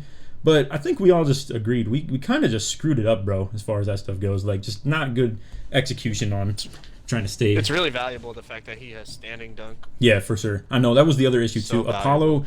Apollo's our typical 2-guard that he has 2 different builds he plays on. One was the one that we used in the original like wager we did, where it was like the 6'9", but it's not exactly the greatest as far as like just the ratings itself anymore. And then his other one's a 6'1" that has no standing dunk. So that one's a little bit tougher to implement and stuff like that you were just talking about, where he like used Gucci as a hash cutter. Yeah, I mean, ooh, the thing with that is like, bro, if you like go out there with Apollo 6'9", and I think you dealt with this in another series. They'll force the ball into his hands and stuff, and like yeah, I mean, and like as much as like we try, like in the series earlier in the year, like as much as like we try, it was like I never played with those guys. Like there was no game. Like I said, it was my first series, so like there wasn't much of like cohesion, so it was like we didn't really like game plan for much. Like I told him, like obviously I know, like I've played against Tonic for fucking years now, like I know how he plays, like but in terms of like the defensive cohesion, like in this series, it's way different. You know what I mean? Like if you just have more people committed to like film and stuff too. Like they're with the system and with the picture way more than like, for instance, like the comp guys that you're like with on the just first kind of run. piecing together together a 5 and then going out there and trying to hoop. But like with this, it's almost like we play every night, so it's like we've seen a lot of things and we talk about it. So instead of something being new, we just we've already dealt with the situation, we instantly do it.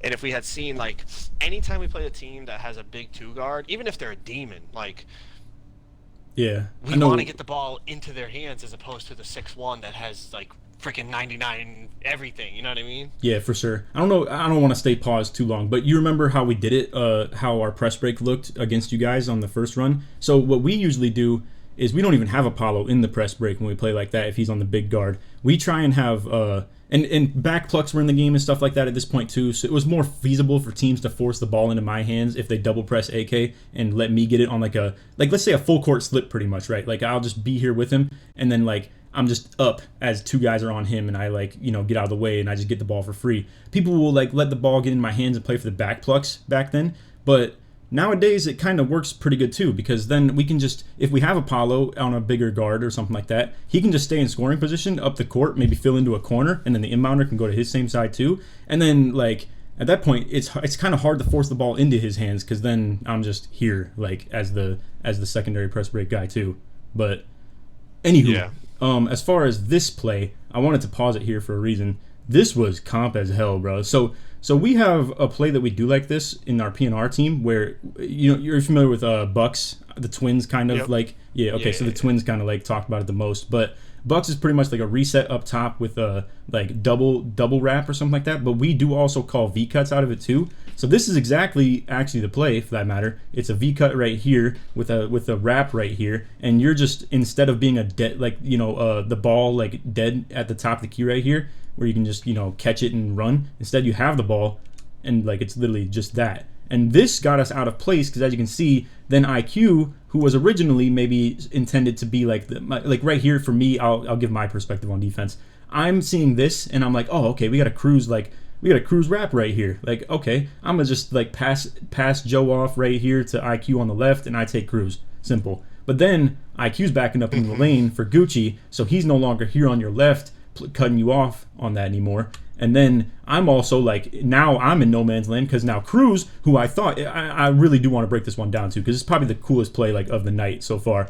I was thinking Cruz, his like figurative wall ends right here because Bauer would have been staying right here, right? So I don't have to take this bullshit that's like running all the way across to the opposite wing, and like because at that point then he's just like, if he were to do that, then it's like, okay, I guess that's just Gucci's job. But yeah, my point was, I guess, to make your life. Just to make your life more difficult, Cruz is gonna ghost pop badge if I pass him the ball, by the way. Yeah, that's tough. That's tough. So anyway, yeah, then IQ just a little bit out of position on that, ends up getting kind of rim runned on it. That is tough too. Also, I mean, obviously. See how deep Cruz wraps? It's because he. Yeah, exactly. Well, also on that note too, what's nice about this play is he gets free roaming. He gets like free roam to just run the entirety of the whole court, because like this right here is just, the whole perimeter is his at this point. Like Bauer's here, but only temporarily, so he knows obviously that Bauer's going to pop back on this left side, or maybe even the top, depending on where you are. Obviously, we have a play that's going to be like this too, as well.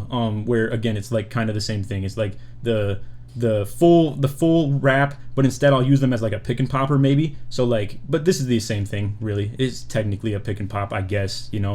Like you replacing his spot and him going to the top.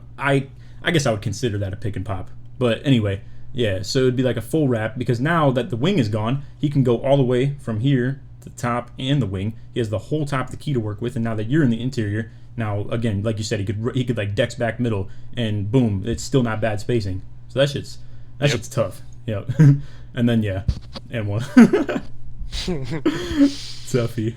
Yeah, and then we'll get into it in game 2, obviously, with the foul trouble stuff. A lot of it was self-inflicted, but we did have a couple that were still even obviously like just paint takes that we got like fouls on. It is what it is. I mean, it's the life of the. I don't know if you're familiar with this, by the way. The draw foul rating is actually your driving dunk and driving lay, like average. I don't know if you know about that. Yeah. So like, if let's say you had a 99 lay and a 99 dunk build, your draw foul is 99. Whereas like typically for yours, I'm guessing you have like 80 lay and 99 dunk. I think that puts you at like 89 for your draw foul rating. 89.5. Yeah. So anyway, yeah. So we go with a little up down attempt. We were getting a little bit more slips in this second half for like the just like PNR just in general. I think.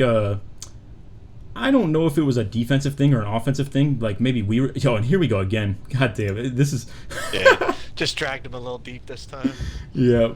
Probably could have shot it honestly, but I think he didn't want to waste the possession. But yeah, same play right here. You don't call anything, by the way, right? Or are you like telling him that we should like? This is a called play. This is a called play. Got you. The same with the one before it too. Like this same exact thing where you're doing the hash cut into like the full wrap, pretty much. Like. Yep. Okay. Same thing. I was wondering if this is instinctive like stuff, because low key, like I guess at the same time, if you ever do one of these and like you don't feel like Cruz should like just comfortably stay top, you also could just like have Bauer just kind of react off Cruz too, I suppose. And if like Cruz just goes like far enough to the, like maybe like free throw line extended or something like that, then Bauer just knows to like go to. But either way, yeah. That is tough though, because again, I'm thinking once again, I'm like, okay, I don't gotta follow Cruz the whole way. He's gonna stop top, and that's as simple as it's gonna be, because Bauer's walling him into this like wing side, and like he's just a body that's right there. And here we go. But I feel like he still could have shot that low key, but I don't know. I guess he could have. Yeah, he could have. Yeah. So now here we are with Gucci. I'm trying to have Gucci be the main pinch once again. Just the freaking like that's a good shot too.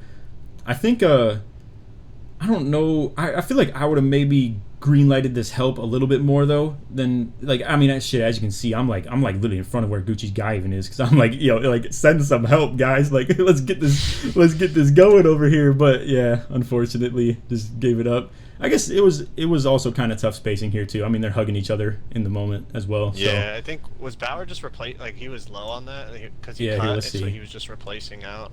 Oh, he I guess handed me the ball. okay. Oh yeah, because he was Yeah, I guess I'm gonna not go sure wing, why I I wouldn't think. stop top, but I think Cruz was gonna flare up to the top there. okay, I got you. But yeah, either way, kind of Yeah, you tough see to give up a Cruz 3 on start- that. Yeah. Yeah, late there you see Cruz started to wrap up, but I had already shot it. Yep. Bro, I don't know if it was game 2. I feel like, oh, there it is. Yep. I was just gonna say, you guys were killing us on this inbound shit, bro. Like, just too many miscues, and yeah, I don't know. Like, so I guess he tried to wrap back. If the timing is better on that, I suppose it's good.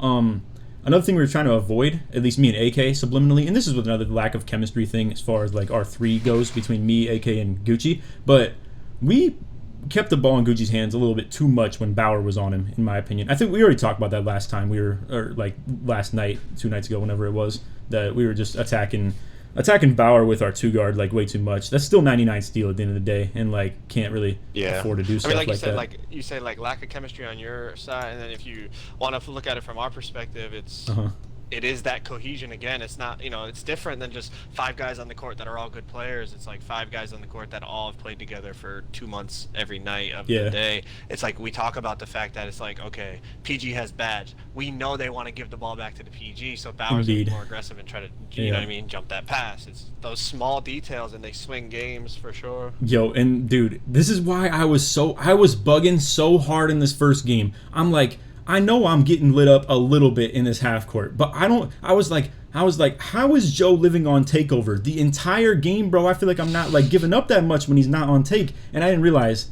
like little miscellaneous stuff like this, like just O board into replace into corner, open 3, and then bang, there's take again, It's like goddamn, like what I gotta do, bro? Like, and I mean it's little stuff like that, O boards, fast break, it could be whatever really. Same with this stuff too, by the way. Like, I mean, honestly, even though I believe so he didn't hit that, but and it kind of counters my point, because I was gonna say we should just go to the corners a little bit more than we normally do in this series. But yeah, I don't know. That's the life of the what does Cruz have in this series? It was like 79 Prindy or something like that, I think. Like 79 and 99 steal, yeah. Okay, so yeah, I mean that's still a good contest, even if it's a 6-9, honestly. So it's kind of tough. You can't really live through IQ as much as we normally do with like a feasible defensive guard in the corner, Yeah, and, no, I see games for you where he has like 20, 30 points sometimes, and yeah, no, for sure. I mean, like it is. bro, I'm assuming it's picking on that PG over there, right? Yeah, whether it's like cut and stay down type stuff, and I hold the screen while like the 4 tries to protect the guard in the lane, or like just stuff like that. I mean, like it's a lot easier to punish teams that have like the no D point guards for sure. And here we go again, man. It's tough, man, because I guess I guess to be fair, you kind of have to let him just die one-on-one here, so to say, because I can't really do this. Like, I even heard, I think in the comms, I believe in this one, you said you're just gonna wait it out, like you're waiting for the right time. Like, is this more so you baiting? Like, you were just baiting me to step and then like ready to die? I knew I wasn't gonna be able to like split you guys, and it was just like, I mean, I'll be honest, bro. Like, he's a freaking demon on catch and shoots. Like, yeah, for sure. Yeah, it's nuts, bro. Like, I play with obviously I play. You play with other players, and they're really good. Like, I'm not taking anything away from other 2 guards and even point guards that I played with, but like that kid is fucking really good on catch and shoot, bro. And it's a necessity in the 5-out. It's an underrated thing in any offense, but it's a necessity in the 5-out. Well, bro, they have to be able to shoot pockets. I know, and people sleep on the like. I know people will clown like Bauer for running LaMelo base or like Cruz for running like Curry base when they could be running KPJ. Thing is, that shit is not easy to shoot catch and shoots on, bro. It's fast as hell, and it's like it's horrendous, bro. Its height is bad. It's like you get contested pretty good on it too. Like that is a pure like point guard base, and yeah, I believe this is Curry. I'm pretty sure he runs, right? Yeah, he uses Curry. Okay, yeah. He runs Curry. And I mean, it's not slow. That's for sure. It's still plenty good. Yeah. So I mean, yeah, it's a toughie for sure. But yeah, I guess. Yeah, like whether he has badge or no badge, like, yeah, if he misses a catch and shoot, it's just like it's rare. It's really rare. Right there, good shot too. I mean, it's just a tough look on it, or not even a tough look, just tough release, obviously, because this is kind of the best look you could get on it is to go underneath because obviously you're going to be ready to pinch a little bit. Albeit, what I do think we should have done a little bit more too is try and attack the triangle side. I've never played a defense as good with the stack side as you guys, honestly, bro. It was pretty crazy, what scoring was doing out that corner when he was over here instead, But. Yeah. With this one, it may be a little bit easier just because obviously and it's the same thing I was just talking about with IQ, right? He can't step quite as far because at the end of the day it's AK in his corner, and maybe that was my own miscue game planning wise too, putting IQ on Cruz. But then if it's Gucci on Cruz, you guys attack through PNR a little bit more because we don't have our sides defense to counteract it quite as much, And just matchups. I mean, it's basketball at the end of the day, But anyway, yeah. So underneath. Get crab you right there. Obviously there's not much you can do because if you commit too hard to it, then Gucci's just open with, again, not much help from the guard to play two or anything like that. And yeah, I mean, I guess it is what it is, You either hit it or you don't. And yeah, I mean, at that point I'm just kind of trying to run into his back and then get him yeah, try and fuck up the timing or something too. Yeah, give him a speed up or something on it. Yep. We'll ISO here. I think, yep. Okay, and this is the 10. I already know it. This is the 10 that you greened. I already know, bro. I was like, bro, because in this moment, I'm like, all right, watch the triple threat. And then boom, I'm like, okay, I bet he's going left right here. Got it. Kobe back right. Mirrored it. Cut it off to not get rim run. Now I'm like, walk back. Shit. All right, jump. 10. Fuck, man. I mean, That's so tough, bro. I had it all mapped out, mirrored out, and everything, and then boom, just bang the 10. And do you think this is sharp take too? You think this is that's a big contributor to making that as well?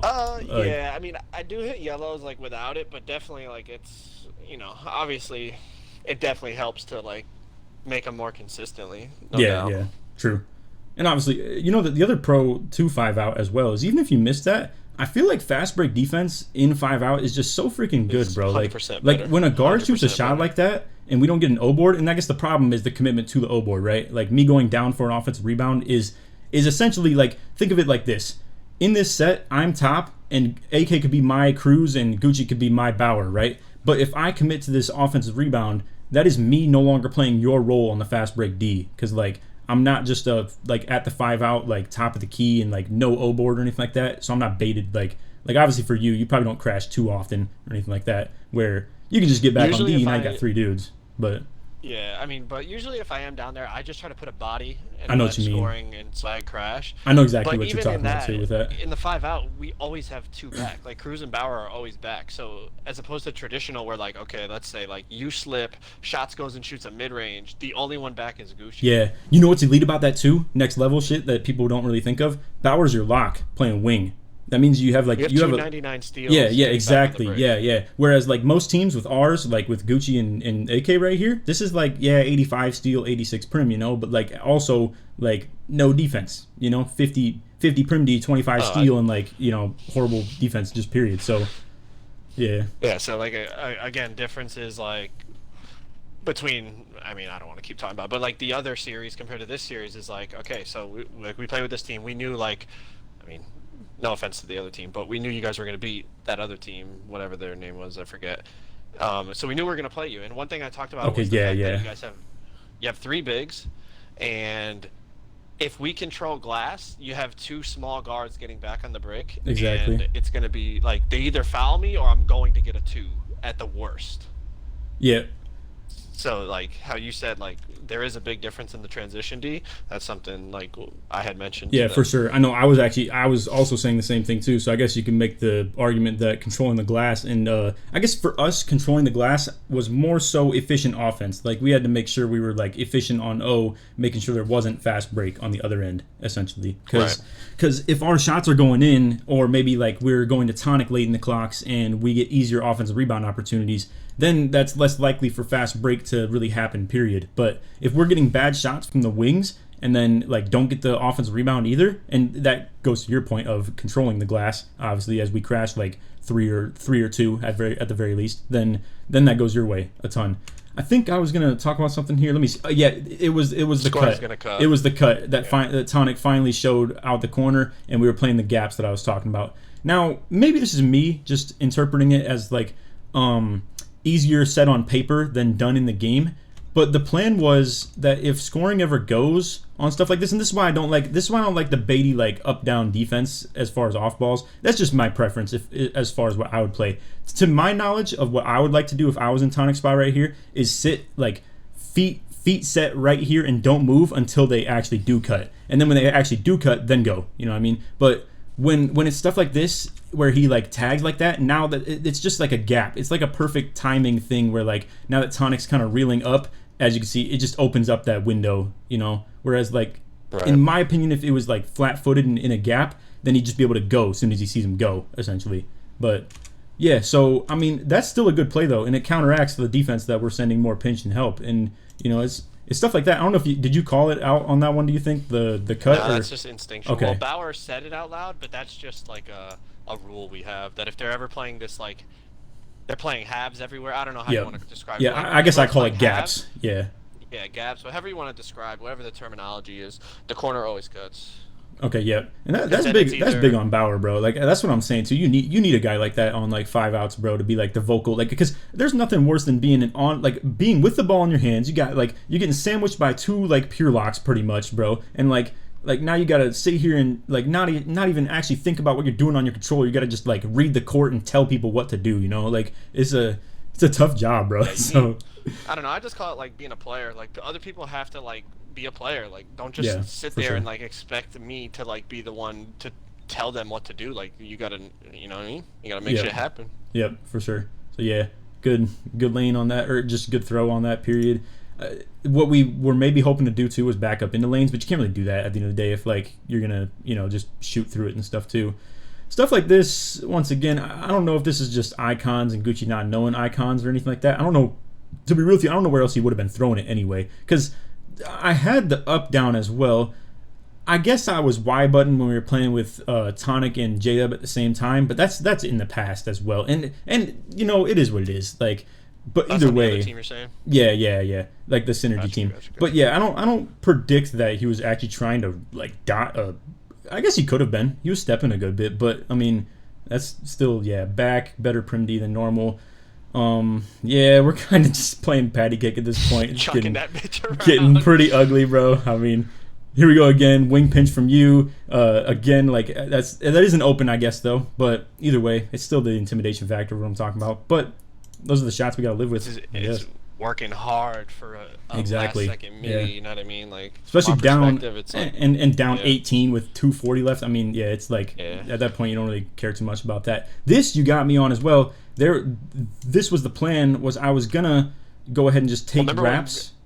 You were saying? The first half, one time, I said like we did this, but I didn't throw it, and then I was like, later in the game I ended up throwing it. Yeah, because at the end of the day, I got to be a little bit tighter on you potentially, so I can give Gucci like I guess this one is purely on me because I was predicting more of like a replace top, like stuff like that. When really this is still an option.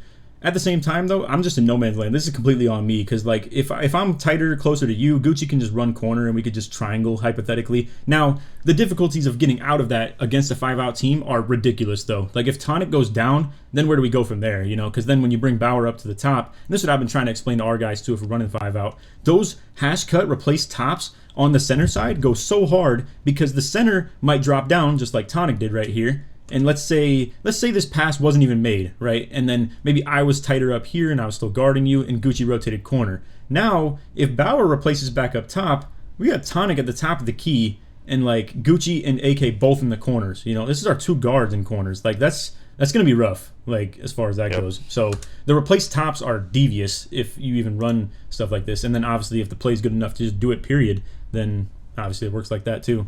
So so there we go again with the kind of like double team defense. There it is where I was talking about Gucci with Bauer in his face, and then transition 3 as well. I mean, it's just tough. Like I guess, and again, like I don't know. I guess it's just got to be slower, Like Tonic's still because Tonic's not up the court, so scoring can play paint, and then I'm just, that's all it is. Yep, and that's hard. That's another point to the 5-out too. It's hard to force you guys into stuff like that as well, because like you are gonna have just you down. Maybe one more guy, and also it's a more even, like, understandable court, and everybody can shoot too. So you can fill in the court like what's the word? Just evenly, essentially, like fill in a corner, maybe opposite wing of wherever the ball is, and then your two like guys on the inbound, essentially. Whereas for us, if AK just flipped this court, there are two guys not in scoring range right now. Like, and AK is gonna fill in, but where is he gonna go? Corner? No. Tonic's not gonna stop wing, so he's still got to fill in all the way to the opposite corner. So just that timing alone gives Bauer the green light to still go for this, because you can still hold two for a pretty good temporary amount of time. And yeah. So then there's that, and again, transition 3. This is why I was pissed too, and everybody's talking about me just getting 40 or 50 dropped on me too. Because like, bro, and then I'm like, it's never like anytime you see a screenshot of somebody getting points, like obviously yes they played really good. I mean it's possible. Always, like, it's possible for sure to drop like all that in half court, but like yeah, there's always a chunk of points that came like when the lock is not technically guarding them. You know what I mean? Even in real basketball, like you know what I mean? No, it's you're right. Like, I know, yeah, like people will talk about matches. That's why I think lockdowns are out of style in the NBA anymore too. Like dudes will be like Kawhi got like 40 dropped on him by KD, but like really it'd probably be like 8 on Kawhi, Yeah. Like but yeah, okay, so there once again, I guess like this is bad on my part for not being ready for an adjustment to this, because again, my plan was to play very pinch and blitz heavy on stuff like this. And we were just going to have Gucci just green light your right hand right there, and just like, boom, play for the bump on that. But then if I'm not in the lane, which I guess I tried to, and Tonic also is going for lane again. This is a tough lay right here, bro. I mean, that's... I know. But either way, at the end of the day, it's the end of the game at that point. I guess we can just we can just skip past any, garbage time stuff or anything like that. I know swagged out another corner shot on that one, but... Anyway, either way, 43 and 11, bro. Freaking 30 for 33. I guess if there was one silver lining in the defense, we did execute some on the blitzes that I was planning for. But at the end of the day, it was just pure shot making from all levels. Whether it was just dots, whether it was your own threes you created as well, or just transition and fast break stuff like that. And obviously rebounding, not a huge focal point for either team in this one. There wasn't just a lot of misses. Period. So yeah, 9 to 8. Assist turnover horrible for us, 10 to 8, whereas you guys are 16 to 5, and yeah, you guys won the rebounds. Yeah, by 1. That's, yeah. Yeah, but overall, I guess our guard scoring was still fine. It was still 40 between the two of them, but that's what I'm saying. The shot attempts, though, it only took you 19 shot attempts to get 43 and 11, whereas it takes us 26 shot attempts to get 40 and 8 on the same amount of turnovers as you too. So, right. Yeah. Yeah, I mean, one thing like I look at, or not even look at, but like, I guess when I look at like the way we play as opposed to like a lot of other teams and like even like your guards, like a lot of these guards and even like the guards I've played with in the past when I was playing center, it's like a lot of them are probably more skilled than me at the game, like in terms of like stick dribbling and like the way they move and all. Yeah, but there's still intellect and shit like that too. Obviously, is what you're gonna probably I just into. feel like. Yeah, like I just feel like when I play, I try to be as efficient as possible, and I feel like it puts pressure on the other team's guards when they know it's like, well, we're probably not going to get too many stops, so we have to score as efficiently as they do, and I feel like it's like that trickle effect of like, a lot of teams will 3-hunt, but like when they play us, it's like, well, if we miss those threes or like they get a contest and we miss, they're going to come down and they're going to score. And then, like, we do or again, a good example with that. A good example with that is any three that we miss and don't get the rebound on, that probably equals a 3 for you guys on the other end off just fast break. Period. So it's a lot of pressure to just make the shot just in general. And speaking of 3-hunting, obviously you guys ended with 3 more threes than us anyway, even on less attempts. Period. So I mean, it's just it is what it is. But yeah, go to the game 2 now. So this one, obviously, we're going to see was very defensive adjustment based, like in the beginning. Like it was a very low scoring game in the first half. Gritty first half. Yeah, I think stuff probably took off a little bit more for you guys I think it was like a little bit of the third, and then in the fourth quarter when IQ got in foul trouble and he had 5, I sent him to the corner and put AK on Bauer and Gucci on Cruz. It was we had to switch like 3 people to like make shit work still. But yeah, once we did that, then things started like just getting unhinged as far as that goes. But yeah, so here we go. And also, I was telling these guys too. This is a very like small note, but I was telling them the only time we're gonna get them with like the court flipped where they don't want to be potentially is off inbound. Like that's just it. Like it's gonna be like sometimes maybe Cruz on right wing on the same side of scoring, and maybe they're not used to it or anything like that. it probably doesn't matter that much to you at the end of the day. But and the other problem with that too, let's say you guys did this consistently, it's still double guard side over here. That's tough to work with, you know. I mean, like, so there's not really a magical perfect matchup anywhere you put it, to be honest. So, but yeah, right, yeah. PNRD double or guard side is tough, especially in 5 out. The back facts. end, like normally, okay, even if it ends up like that, you have a back end that can drop, play cuts, but like there is no back end in the 5 out. So it's, yeah, dude. This is like classic, just me and IQ like defense though. This is what I love about our team for like just how we guard PNR just in general. So like right here already, same thing. He's playing your right, I'm on the middle. So if Cruz wraps that way, I'm taking it. Now on this one, I'm ready to like I already can tell if I wall off Cruz's left hard enough, he's gonna have to run right, and then at that point, IQ knows that if I go down with Joe and maybe Cruz went and like bopped it back to the left, that's no longer my job as far as what we do, and he'll just follow any movement from the guard at this point. So again, it's just his job to actually play one-on-one defense. People see what we do and they assume it's sides, but it's more like switch, if you get what I'm saying. Like I'm setting IQ up to take the guard because I'm walling off like one side to push him that way, and then the guard's always going to think, oh well, if I run this way and maybe Joe slips at the right time, it's going to be free slip because they're playing sides. But if I get back into this lane soon enough, and my second defender knows that he has to cut back to this like side over here, then we're good. Now check this out though. If he still had adrenaline, I would have sent this and we can maybe triangle it, because this is the most pick and roll-esque look we've seen so far, right? It's on triangle side.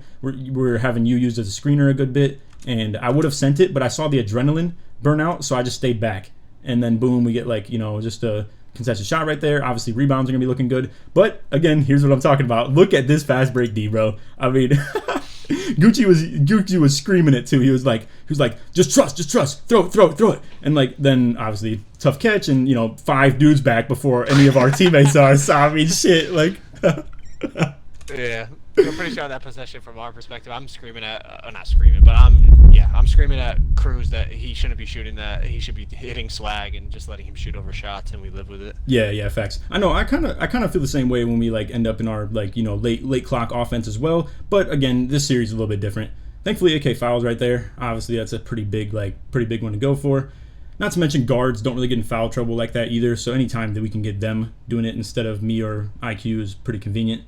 This one I was trying to get in your head, bro. This was made me so mad, bro, because I know I had showed you every single time so far on this overload shit that I was gonna wall off this left, right, and I was like, all right, one time I'm gonna show right, and then I'm gonna get right back, and then boom, you just go, and I just get fucking left in the dust, straight like that.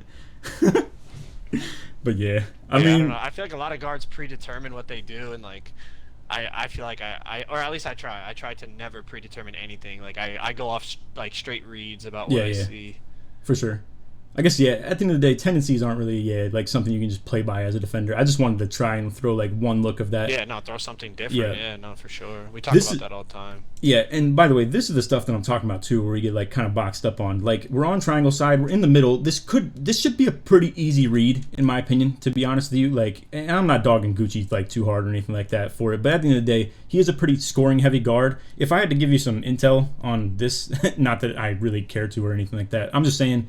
Me and AK both agree. Gucci's kind of like young shots, you know what I mean? Like he's like the scoring, like just like dribbler, stuff like that, like the little dribble god scorer essentially, but like not exactly the great like court reader or anything like that.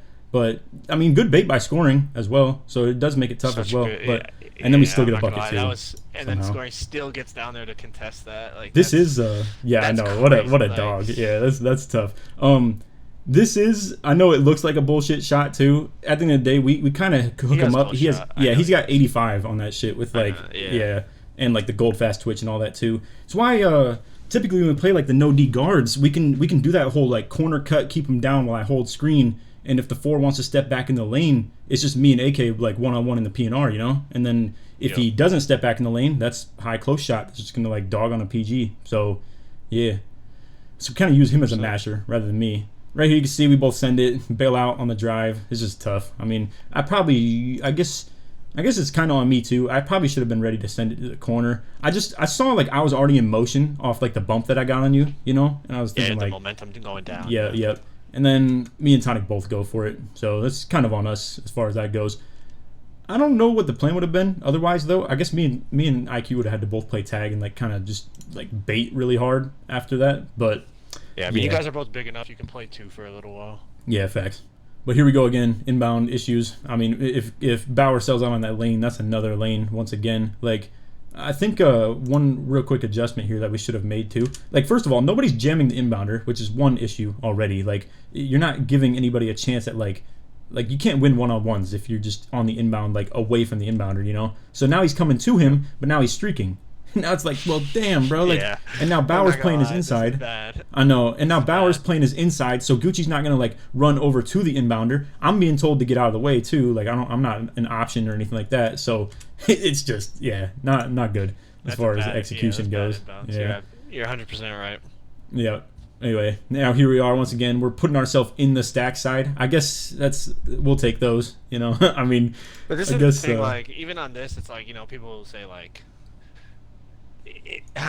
It really is like even though like it's a video game, it is a team game, like 100,000%. Because it's like, even though like you can see the inbounds problems, obviously like you're not even involved in that play. Like you're exactly. not the inbounder or the 2 guys going to get the inbound. So the only thing you can even control there is trying to communicate what you see, but it's really on the guys that you're playing with to like sort that out, and that's not just that situation, even on our team. Yeah, like, no, but I understand what you're saying, just because of like maybe like the center runs that you were getting beforehand. The game's less in your control, and we've talked about this, you know, in DMs and stuff too, like how like that's the fun of the 5 out. Like, it's more in your control, and you can like be a conductor of things a whole lot more. And, right. Yeah. 100%. Yep.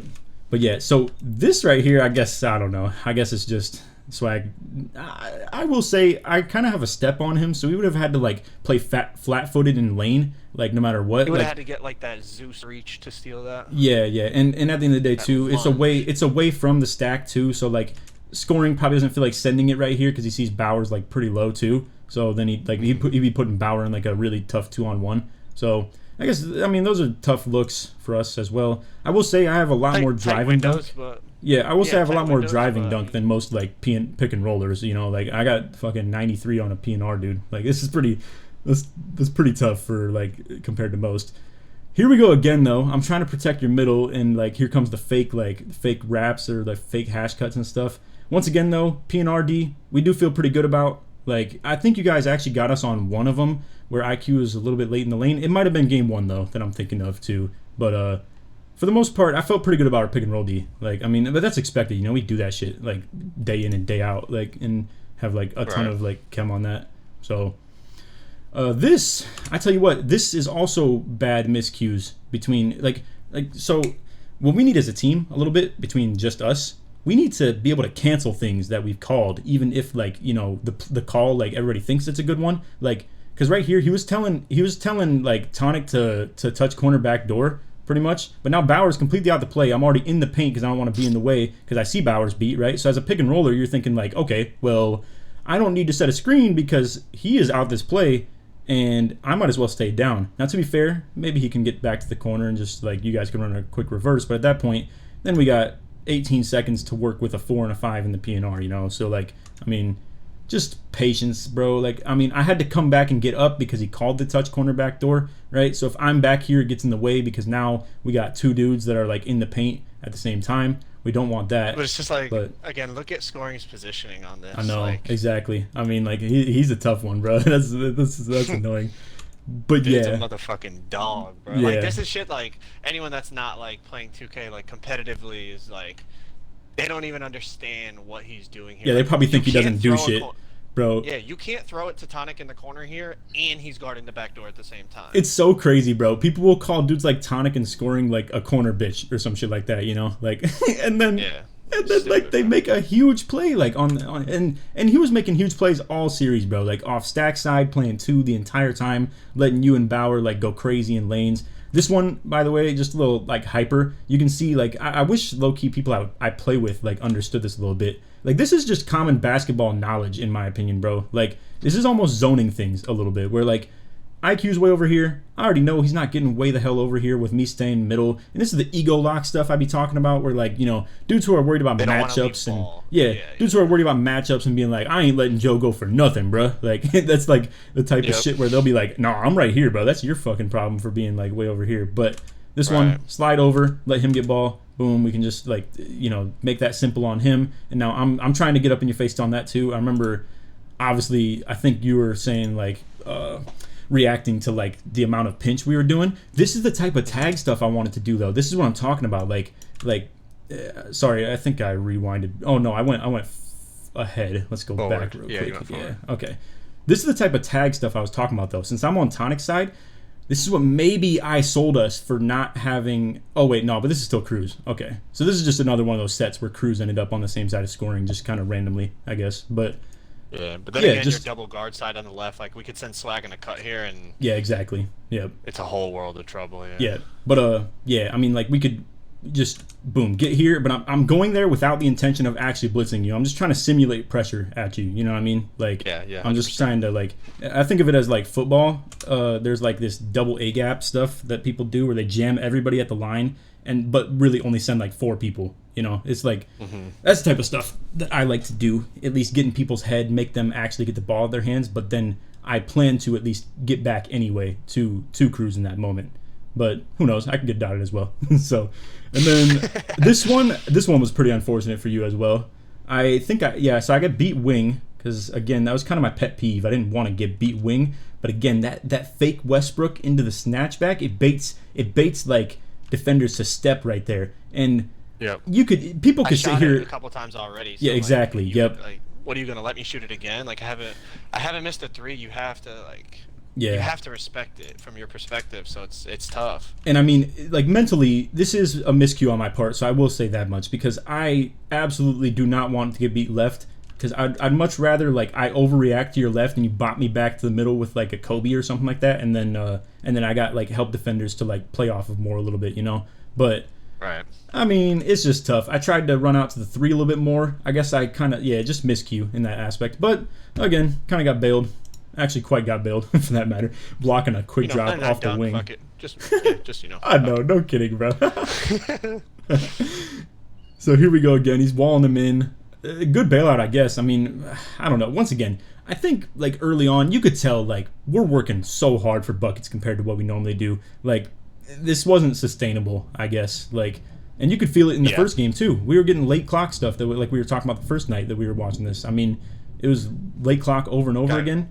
I mean, got fucking Gucci hitting RT 8% fades on me. I'm like, like just weather it. Just weather the storm. Weather the storm. I think this might. That they deserve to win. Yeah, facts. I think this might be my own screw up too, because I think he might have got a bump right here if I didn't reach. I went for a reach myself too, and I think he might have got that, but then obviously as you can see it was my foul. So yeah, I might have sold us on that too. But yeah, once again. Would you say Swag's very consistently your inbounder too? Do you think that's a pretty common thing? They make him inbound a lot. Man, that's so tough too, because if it was my preference, like I would wish it was scoring in these situations, because then I could like make sure I don't have to worry about the same side. Like he could just touch corner back door right here, and we are like he's in a world of pain right now. You know, like that's a lot to handle as like a point guard. And then again, same stuff you're talking about right there. But thankfully, IQ was making some plays in this game, bro. I mean, he was. Yeah, no, he switched it up. Doing his thing. I think I said it too. I was like, that's on me. Like I gotta make better reads. That's what I was saying, because you guys definitely changed up the way you were playing it. Yeah, for sure. Which from your perspective, like I mean. Somebody goes for 40, definitely fucking change. Yeah, for sure. throw a different look. Yeah. 100%. Here we were with a tough animation, I guess, on this too. I mean, in the first place, it was a bad catch. Or wait, no, not even bad catch. I guess it was just a slow take on like a reverse layup too. But yeah, I guess I don't know what to say about that other than like you win some, you lose some on those corner cut and stay downs essentially. You know, I mean, and again, I don't. It's just and here we were. Yeah, there you go. But Cruz has better like defense than most guards you'd be doing it against. Yeah, that's facts. The thing. Yep. Like his build and like him as a human or whatever you want to say. And I mean, who the hell is gonna make reads off this either, bro? Like, you mean to tell me a 4 is gonna catch the ball in the paint, read that you're stacking or something, and like that you're going here, steamy to Gucci, and then like maybe Swag's already ready to run out to that anyway or something like that. I mean, like. It's just bait everywhere. And then, I forgot that I got the reach in on you earlier I was surprised you as fouled, well. I know. Yeah, I feel like you're usually like somebody that's aware of those things. I know. I definitely usually am, bro. But I freaking forgot about the damn reach in, bro. And there we go. That's a toughie. give him free points, free take, all that. And that one's like purely on me. I can't even blame like takeover for, you know, anybody else's like shortcomings on fast break or missing or anything like that. Like that's just literally, because I'm sure you're familiar too. Free throws give a ton of takeover. Like, it's pretty crazy. Here we go again with inbounds though. Especially I run sharp too. So. Yo, this is kind of wild. I will say, again, I didn't play my perfect game here by any means. So when I throw people under the bus, it's with the understanding that I am also throwing myself under the bus in this series too. We didn't get the typical tonic shooting performances though. I'm sure you would agree. Like that was tough. Like yeah, he IQ. missed some open. He hit this though, right? No, I don't think so. But I did get the O board. He shot it late. Jesus. Yeah, I know. It was a couple misses like going on like in some of these games too. But it is what it is. I mean, you know, like I said, he shoots good, bro. And yeah. Yeah, I mean, shit. I've had bad shooting games. Everybody has. Bro. Indeed. But yeah, there we go again. I didn't even realize in the moment this was an offensive 3 on me because I just saw the shot clock winding down. So I just kind of trying to fight for hankering down in here, and it hit 0 too. So I was like, okay, well, that's shot clock. Sucks. But yeah, again, I mean, you know how many shot clock violations / like 24-second defense you guys are playing on us in this shit, bro? It was like crazy. Like couldn't get any shots up. Normally we just live through like chucking on a big or chucking on the guard or something like that, hooking on the guard, you know. But like I don't know, we just we brain farted a little bit in this stuff too. I mean, not to say that those would have scored viably, but okay. So yeah, that one's a decent look too. Obviously the wing cut, me staying up. And then here we go. I'm walling off your right a little bit to kind of push you back into IQ. I think that would have been. Who were you going to on this one? Do you remember? It was going to be the scoring. He said get in the mid range and hit me. Okay. Like, so you were predicting that like right here, bang. And you were predicting that because I just like kind of gave that up that Tonic was going to drop on this as well because he was moving that way too. Okay, fair. Yeah, I think he had done it a couple times, and that's scoring. Like that's another thing. Like I said, like, my teammates tell me the bullshit. Hey, by the way, they I was watching. What they see, you know? Okay, yeah, I was watching your stream tonight a little bit while I was playing the rec stuff too, and I heard you crack the like Westbrook in the paint joke, and I was like, I know you knew I was fucking around. Indeed. Yep. But there we Chris go. is like, yeah, I hate people that do that. I'm like, Chris, you know you watch me do that every night, right? Oh man. I mean, hey, it's a good spot to be in though. I mean, and to be fair, actually I'm not gonna rewind it, but to be fair, I think I should at least see you shoot some mid ranges too before I were to do something like that. But yeah, anyway. Oh, like draw, I mean, yeah, to like respect the midi, I guess. Like if you're right here with it, it's I should probably like be a little bit more careful to the paint because you're one Westbrook away from dead zone. You know what I mean? Whereas like that's obviously mid ranges aren't. I mean, they're very hittable at this. I mean, you could have like a 70 and hit that shit with the middies, but I mean, it's not people's comfort shot though. You know what I mean? Nobody hits the gym in the shoot around waiting for the game to start and they're shooting freaking mid ranges. Shooting middies. Yeah. But yeah. Look at this man though. I mean 9-9. Like it's a complete like shift and I was giving points off free throws too. That's what I was like bugging about the most. But like it's a complete shift. Like the first game was extremely offensive. Second game, like in the early portions, we're getting uber defensive with this stuff. Once again, trying to shrink the floor a little bit. I think this is a blinder shot right at the freaking quarter too, bro. And he banged it. And that's what you're talking about again. I mean he prides himself on like being able to shoot over those PGs. He does it a lot. Last time we actually played shots on the Synergy team, like before like they picked you up. I know, I saw it. He was getting his shit completely shot over. Like he had so I had like a 20-point game without missing a shot. So like we were like kind of like fucking around with him, like why shots boxing you up now? Like why you missing? Blah blah blah. I was a little bit hesitant too, just because of that matchup too. But I thought that it wasn't really like. I thought it wasn't purely just going to be something that you guys are going to get like 20 points or something out of him like consistently like that. So while I did really want to try and put AK on Bauer, that doesn't completely solve the equation either because like, I mean, that's still going to involve a lot of like wrap to the top sets where like, you know, at that point then I have to follow through everything. I'm going to have to overreact like super hard to cut off your right maybe. And then like now I got a 6-1 with no D as my pinch guy. So, I mean... Yep. It's a tough matchup no matter which way you look at it, so we just tried to live with this. I think at the end of the day, this is also kind of on him. He wasn't very happy with himself for this either because he didn't need to really step to shit. I was just gonna, again, this is me just playing bait. I was only stepping just to get back anyway, and like, you know, it's 3 seconds left. It is kind of tough. It should be it should be a situation there where you got, or like where he just saying to himself like, I'm not worried about anything besides making sure the corner doesn't score. Yeah, facts. This one, it's just not enough time. I was gonna try and tell Tonic to 2-step a little bit because the whole team's gonna go to the freaking paint. Obviously, there's no way I'm getting that pass in. That's that Ben Simmons treatment right there. Dude's just like, you know, I mean, Swag don't have to guard me from there, and I got the ball. Like, it should honestly, in retrospect, I shouldn't even be here for the reset. It should probably just be like me getting in the paint, period. But me, once again, that's like me sitting in the paint isn't exactly efficient. Like, I need like maybe like 5 seconds to work with in that situation. Shout out to IQ for throwing a heave, by the way. But yeah, like dunk meter at the end of quarters would be ideal. It's just with 1 point something seconds left, it's not enough time for that. Period. Get the momentum to do it. Yeah, this right here is exactly what I was talking about, the like DHO, like the handoff and stuff. But like I can wait it out a little bit if I know I'm getting body contact right here, and if I can read the 4 stepping. Like I do this sometimes. Like if the 4's playing mad wide, I can kind of drag it myself like right down the middle. Yeah.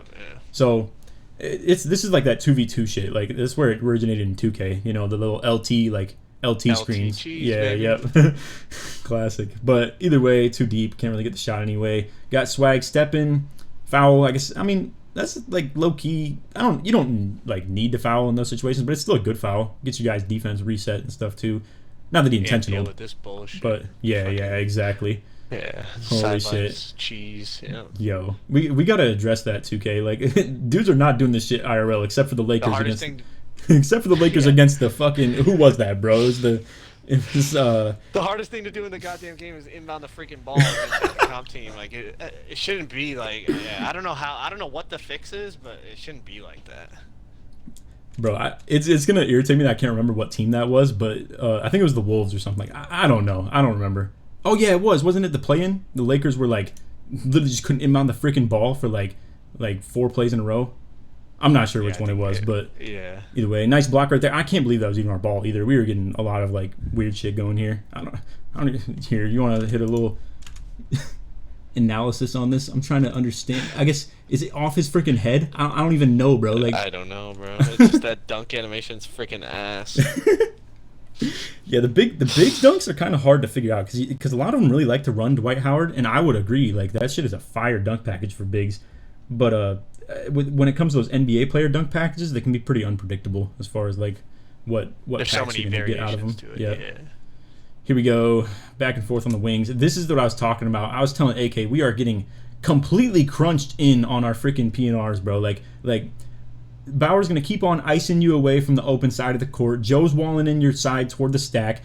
Scoring is playing immaculate freaking like just godly defense on this corner shit, bro. And then what? If I come back up and you're telling me to like get out of the way on the screens, and we send the cut, then Swag just back ends it anyway. And then I guess at that point, if I could ever try and set him up for a long run to the left right here and he could fade it in this spot to the guard side with Swag maybe playing back on a cut like at the same time. But that's so much shit happening at the same time, you know? That's like way too much to organize. So midi, try and get there. But again, I guess Gucci's just a dog, bro. But just a dog, bro. But I mean, yeah, that's tough, bro. And that speaks to your guys' like size too, bro. 6'8" with no challenger is like that's like the same shit as like 6'3" with gold, bro. Like for real. Like so, when if people think they can target that stuff, and I'm talking from my own perspective because I thought we were going to be real with you. Like they don't work like that, bro. Like I mean.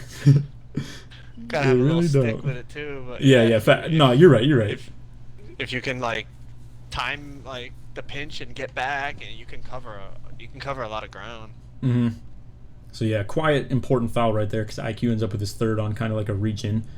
So I'm once again going to try and wall off that left. We're here with the body up. This is the stuff that I heard in the video. Like you're getting so irritated with this man right here because he's a dog, bro. I love playing with him too. He's one of my favorite fours I've played with in this game. But good fake step, like back into the lane, and I think he tried to dunk meter this too. But I'm there for the board on this as well. But yeah, no, Cruz was just talking about, you know, like he's pinching this, he's doing that, and then like I'm like, yeah, but like he's kind of like still in that lane, you know, like he's pinching, but he's still in the passing lane. So like a lot of times what we'll do is we'll cut that.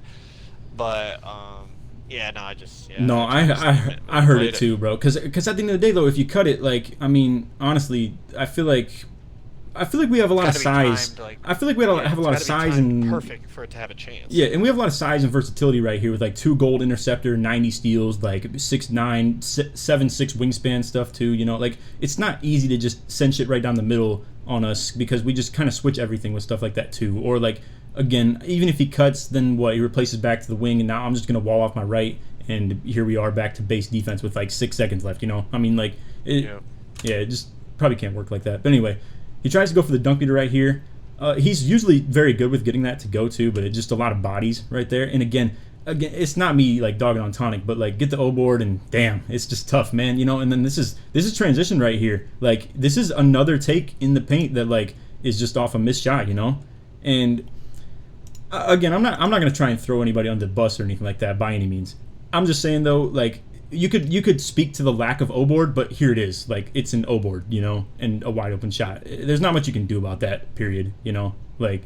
Yep. And then we're back. No foul. He's just out of range of it. Maybe it swerved him and he just couldn't like hook onto it. Even if he did, it might have even been a transition or something like that too, or who knows what happens with that shit. But yeah, tough to. Like, it's just tough to see like that swing. You know, like. Again, it's like you have 2 like kind of limited. Defensive small builds getting back on the break, and that's I mean most traditional teams that's what they have, so it's a big difference in the 5 out. Dude, this defense right here is like so tough. Like I had to put a lot of respect on Bauer's name for this series because I was thinking, like in all honesty with you, like I was thinking like we should be able to live with this. We should be able to live with like AK and Gucci on Bauer and Joe. Like I mean. Most teams are coming out here with like 6'7" at this spot with like a real lock. Right. Like Bauer is doing this shit on a 6'3", and like that should be hypothetically the like a tough thing to deal with, you know. And like it's not like he has like 95 speed or anything like that, like a in like some plus compared to a 6'7". So, but this is just good like technique. I mean, he's just playing the left, he's icing that screen away. We're gonna have to just spam wraps and hash cuts and shit like that, and we just didn't do enough of it, you know. Like I mean. Because this right here is just him saying, no, you're not coming this way. Like period. And he really could have got a bump on that, too. So, it's just tough. I think one thing to speak on, too, Gucci's a pretty vocal, too. And I'm a pretty vocal, like, roller. So, AK might actually have a lot of people in his ear with this shit, too. So, it might be kind of tough on him in that aspect as well, where he's trying to hear a lot of people's, like, opinions out and stuff like that. But, yeah, and once again, I mean, there's another offensive rebound like that Tonic gets because we end up just like double crashing here. They paid a lot of attention to us on this side because obviously, it's off a guard, so like they still have to send some attention to IQ, and then the ball just bounces Tonic's way. He was probably we want to give Tonic the green light to do stuff out of these two. Like if he wants to hop jumper back to the corner, like he's got the green light too. But I think Gucci might have been calling his icon. Ended up fading over here. Now I'm in pretty bad position for this, and yeah. Then I get the freaking rage transition take. Toughy, man. Toughy. So 3 points are on me off free throws, period. Like scoring, stealing my points, Yep. But yeah, 3 points this quarter for you guys. It's really just on me reaching, pretty much, or intentionally fouling, I guess. But yeah, here we go. Touch corner back door. We played really good bait right here. IQ was doing really good at like stepping to that. Now I'm playing the left, but here we go again. Just racking up the fouls. Yep. I mean... I guess you're both on 3 now, I think. Yeah, yep. Now you're gonna see though the next 2, I believe, for both of us are I believe like shooting fouls, like in the paint type stuff, And here's what I was talking about with the middies too. Like I'm sure you can hit them as well, but like it's just the shot that you want to live with. I mean, you could pull the NBA card as well. Like you'd rather see the long midi than the 3 100%. In general. Yeah. Here we go again. I mean, this could be deemed on me as well. It's possible because. Like you guys, I will say, Swag did not show that he was gonna like reverse this early, but then in this point, then he just sends it. He just like green lights it, and I'm going in this moment too. But now Bauer, because you guys, and this is why I love early rotations, and people will hate on it. People will say it's dumb as hell to like, set up a pre-rotation. Like people would prefer to do it by necessity rather than like want. You know what I mean? But I mean, Yeah, shit. I mean, you can get dotted off it, obviously, like, but like, let's think about this. Shots has been playing against us now for 27.5 minutes, Yeah. including like game one to now. Yep. And how many triangles did we do? Like, this is just like Bauer just. I think Bauer called it. Bauer just randomly threw this Reverse. in, and Boom. like, Like, you know what I mean? It's like it's not like we've spammed this 6 times and Shots still didn't make the right read. Like, this is just out of the blue. You've been playing against us 27.5 minutes, and then boom, we throw something else at them. You know, like. well, you know what's tough about this anyway, though. Like, no matter how you slice this, I think we're just boxed because, like, I don't think you can run. I've tried explaining this to AK2, but it's hard to put into action. I don't think you can run pick and roll on the triangle side from so deep into the wing because Bauer can sit here. He's already in the lane. He was just guarding ball a millisecond ago. Now he's in the lane, you know. And now Swag, who was playing back end and taking my shit away, is now literally up on his head. And even if I get to the paint, now scoring's gonna be down on me, and it's instant, just like that. Whereas if we did this like a little bit, oh shit, my bad, I just went back mad far. Hang on, let's get back to. And also, like, where you do get the benefit of like you slipping a little quicker and having the higher driving dunk, it's not like you're a big center that you can throw it down to and you just dead zone and go up with a close shot. You know. I guess pretty much my point here is if we work from middle a little bit harder, it makes it hard to send a rotate, because if you put both defenders in the middle of the court, like pretty much just imagine like a click and drag, right? We'll just like take all 4 defenders, right? All 4 players right here, move them over here. Now, like if we can work the PNR from there and I can get a slip, it makes it extremely hard on the right side defender to like rotate here, where they would end up in this corner. Just more space to cover. Yeah, more space to cover. Whereas right here, there's like no space to cover. It's simple, and then that's how it ends up with, you know, fast break. And this one was Bauer. Once again, just dudes are just like automatic on catch and shoot. Like, I mean, to be fair, it's not often anybody's gonna miss a freaking fast break 3-pointer in realistic sense, but you know, it goes a long way to just know them dudes are just like gonna hit you like that consistently. I think Tonic hit this one, sure. So yeah, there we go with that. This is just freelance. I mean, I have a pretty like trigger finger to like hit Tonic when I go PNRs, because I know obviously. Just any team in general, if you have a 5 that's spotting up in the corner, or even a 4, you know, like centers are going to be a dropper more than anything, so you kind of just have to expect that. Not to mention, Tonic can do a lot of stuff with the ball in his hands too after the fact, so even if he is contested, he can kind of like, it's not the typical, it's not the typical corner where you're like, oh shit, ball hit his hands and now bro's going to shit his pants because he like can't like do anything, you know, like classic 6'7" meta locks. But yeah. So here we are again, PNRD. I'm playing middle. Yep, this is the one I was talking about. We try and go for the chase down, IQ, or Tonics in paint too. So there's his 4th off that. I mean, it's part of the game. It is what it is, you know. I don't know if you agree or disagree with my sentiment on this, but I do wish foul tendency on drives was maybe turned down a little bit for Pro-Am. I understand, though, it is simulation basketball at the end of the day, like playing like this. But I just think the 6'1s, they get fouled so much. That too, and Giant Slayer just period like makes it so dudes like freaking make shit half the time anyway on stuff like that. It's like they quick drop it, or if you play good D, like unless you literally get between them and the hoop like chest to chest, and even then sometimes they still get an and one. If you're like on the side of them, it's either quick drop or it's an and one layup. It's like it's so consistent. Yeah, for sure, bro. Dude, this shit right here, Bauer is pissing me off right now in this moment, bro. Look at him just walling him. Like, bro, what the fuck? I can't get the ball back to my guard, bro. And then it's scuffed too, like even throwing that. Like, I've never had that issue like ever before. Normally I'm just in the way. I'll just use my body to kind of like wall him off and like do the handoffs and stuff that I'm talking about. But yeah, once again, I mean, look at how many possessions you guys got us down to 24 seconds every single time. That's probably why also the score of this game is lower. Is the pace is ridiculously slow. Like everything's just kind of 1986. Yeah, exactly. Like you got games like scoring on a pace for like 90 in like NBA terms. Like yeah, right here, I actually like once again that's why I'm so embarrassed that this game won shit too, bro. Because I think like defensively, I was playing a lot better on this stuff too. You can see like it barely. I will say possession. This is good.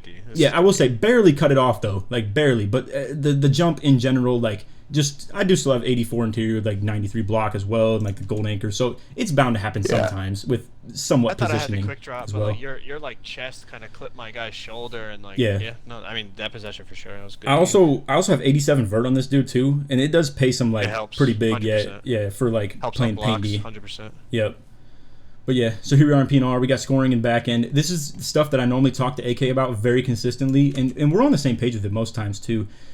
The fives is kind of, if they get stepping, their lanes are going to be like a lot tougher to play than a 4. You know, it's just the life of having 60 something steal rating, or maybe 70 something steal rating instead of like 90 with like gold interceptor and shit like that. And he's up on him pretty tight with no rotator as well, is kind of the key piece to that too. You got to realize you have two small players in the corners right Indeed. now because of the rotation. And we're late in the clock too. So this is a pretty tough no slip to be had as well. While he did get back there, and I think Gucci once again kind of just but he missed open.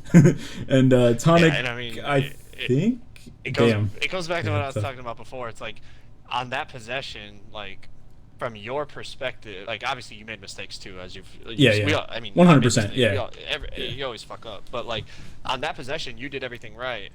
And your team still didn't score. You know what's funny? Well, I guess it's a team game, bro. So I guess technically, okay. So like, boom, we go down on the roll. Gucci wide open. We get the O board. Tonic misses another shot, but again, like, boom. Now I'm on another offensive rebound. Like that's three shots we're gonna get in this. And actually, for that matter, it actually was enough because I guess Tonic hits a post hop 8% right there. Yeah. And bangs it. I just need the initial possession. Yeah, exactly. Yeah. You should have scored on the slip. Is my point. Yeah, or even once again the wide open 3-2. Yeah. Yeah. Yep. So boom, I'm thinking bump, but I want to play very safe right there because obviously rim run isn't exactly something I'm trying to give up. We got so there's nothing called right there, right? It's just scramble mode, pretty much. Like, just cruise and get the ball. Yeah. Yep. I think he contested that pretty good. He jumped at it. Yep. I played box, good board. I got take off that as well, which I think went pretty big right here because I called for it on the wing, catch, run, dunk, and just dunk meter swag on that too. And yeah, like, and this is the stuff I was talking about too. If we can sync things up with time, like enough time, like right here I have 7 seconds by the time I catch it. That's enough. That's like enough to at least get a look at this, you know? Like if I miss it, or if I get ripped out of it or something like that, or like get anchored and just miss it, then it is what it is. But it's at least like it's a better look than expecting a guard's gonna create something in 7 seconds. You know, it's hard for them dudes to do that shit. Like they need a full clock to operate most times. Whereas me, Tonic, and IQ are all pretty good at like creating stuff in like ugly situations, whether it's through dunk meter, whether it's through like those two hitting like hooks and hops and stuff like that, or whatever the case may be. But yeah, I mean, overall, like I said, I was compared to game one. Bro, I know, I was like 19 is just insane. I know, and it was hurting me so bad too, and I know it was for AK as well because these two, like AK was saying, he was trying to hype Gucci up. He's like, bro, like yo, we gotta go. There's no way we're gonna score this shit with like 3 points between like the backcourt, like. And yeah, I mean, and that's what I'm saying too. It didn't feel like we were going to like us three very much either, did it? Like we weren't really like intentionally giving the ball anywhere besides O boards. But that's I guess what it was. Rebounds in the half, we're going hard. Efficiency between like me IQ, and I guess when you compare it to the guards 2 for 5, it doesn't look that bad. But yeah, I mean, it's pretty ugly on our side too. I mean, we're 3 facts. for 9 combined. Like we've only shot 5 threes. Like. It's not, both sides is ugly that half. Yep, and rebounds. I guess turnovers is our like screw up here in comparison to yours only being 1, obviously. But yeah. I mean, it's only a 3 differential. You're killing us on the glass though. Yeah, and obviously some of those led to points, some of them didn't. Now, I guess the other thing too. Sometimes I was debating should I even like with these two. I debate whether I should even run /take to be honest, because I could be running lock, especially with me guarding ball. And it could go a long way, but I do usually try and contribute into the offense pretty heavily. Again, kind of tough, just open miss, but I was able to like screw up the rebound enough for us to keep it. This one, however, I remember we turned this over because I got jammed like really good right here. Like I was getting double jammed. I did move open right here though. I marked this shit. Yeah, I know. Yep, you flew in off and tough spacing from them too. I guess like that's rough. Yeah, and boom, heads collide right here, and, and then then you're on it, and there's another fast break as well. Like you know what I mean? Like I definitely agree with what you're saying. I'm not trying to give myself too much of a cop out right here as far as like being mad, but to be fair, that's exactly what you were talking about in our DMs. Like you know, if I'm irritated that like you know I don't have enough say in the game or something like that, well, get the hell on point guard. You know, I mean like it is what it is. I mean, you still don't control everything, but you control a lot more, bro. Exactly. Yeah. But yeah, so like again, kind of open on the inbound there, but it is what it is. Again, a lot of comms, a lot of shit lighting up in the party for like what we're trying to do there. because I had slash, so I'm thinking inbound jams on the baseline. I normally take them, but again, you know, it's pretty early runs for us with Gucci, where like even if it was like enough chemistry with our synergy team, it is still kind of tough with it being like IQ and Gucci's first time on too. But that's self-inflicted. Like I said, we could have had Apollo out here in all like power of mine, you know, but just didn't. Yeah, I mean, no disrespect to, and like, you never know. I mean, obviously. Yeah, I get what you're saying. I mean, Gucci had like freaking 20 in the first game or something like that too. I mean. So yeah, exactly. Yeah. So anyway, this one right here, again, IQ's just baiting his life away right here. I mean, either way, it was like probably one of the first times we were gonna get you guys good on the shot clock. Like it was down to 5. Yeah, anyway, we were low clock. So, I think I might have been out of adrenaline too. Like yeah, that too. Yeah. So I was like, bro, I had to find this icon so quickly, bro. Like I knew Bauer was about to follow my shit right here, and I see Gucci like peeling off over in the corner right there. Boom, there we go, tie game finally. Like I'm sure you understand like momentum and energy and shit like that as well, very much so. I think our team is generally like not energy dependent though. Like we can spark comebacks every now and then as well, like without any like bullshit like that, but. then here we go. Tuffy. Just elbow you in the face. Yeah. You know the tough part too, bro. I think this is gonna put you on take as well, or at the very least give you a lot like toward it. You know, I mean like, so yeah. But it's part of the game. I get done the same way in my like 5-out shit too, and same with point guards. So it's not like it's just you or anything like that by any means. You know, it's just the game like foul tendency is like just a bit high, I guess. But hey, that's what I was saying too. You got a 99 dunk. The draw foul rating is like freaking almost 90. Yeah, I mean. That's something you just taught me. I didn't know that contributed to your draw foul. Yeah. If you ever look at one of your my players, it's like that for sure. Here we go, Gucci, like last second freaking absolute bucket again. So yeah, like you said, that's series, huge. Bro. Like the whole series, like he was like keeping you in as long as he could. Like he was getting you points like on possessions you probably didn't deserve it. Yeah. I guess like we kind of lived and died by that too, because it's the same. It's in the same breath as what I was talking about too, with the whole like we were getting bled shot clocks out like so often and stuff like that. So I guess it's the pros and the cons, you know, stuff like that. But anyway, once again, trying to play like pretty sides D right there, where IQ's taking away your left. Here we go with the overload. Good step by Gucci. That's exactly what I was talking about too. Where if we go like, I call it tag. I call it like playing tag, where you're gonna just touch and go. Touch and go. Yeah, exactly. So boom, show for me. You don't even have to stay. It's just showing to not let him get a shot until I get there. So boom, there's that. And then here comes the size D on the PNR. I'm here for the back end. Now we're playing a little bit front back because it's low in the clock. But I give that shit up. That's on me, not IQ by any means. Like I was playing high low on that. Should have just been lower. Gave up the quick drop late in the clock. That's just tough. Right here though, that was also tough. I don't know if do you have the comms on this? Do you know if scoring was like lagging or something like that, or controller died or something? I don't know. Yeah. He was like, I can't move. That's why I just fell. Okay, got you. Yeah, that is tough though. You don't really plan to throw shit like this, but yeah, tonic right here is like free. Yeah, I didn't know what the hell was happening. Yeah, I didn't either. I think this one I call the flare up for myself. Okay, yeah, no, that's.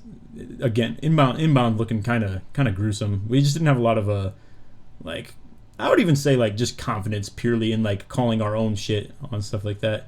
Good foul there though. You know, we'll take that from a 1 or a 2 like guard at this point as well. Me and IQ were in like when like absolute like no intentionals bullshit anymore between either of us. But I think his 5th was really tragic. Also a good dot once again. I guess he. Oh wait, rewind that back. I think. This is what I was talking about earlier when Cruz told me in the first game that. Yep, send the cut and then dot bullet. Yeah. Oh, this cut. Okay, I see. Yeah. Yep, facts. Okay. Because I think in the first game we sent Swag on a cut and Bullet stole it. So like I kept it in the locker. Like all right, later on we'll send a cut.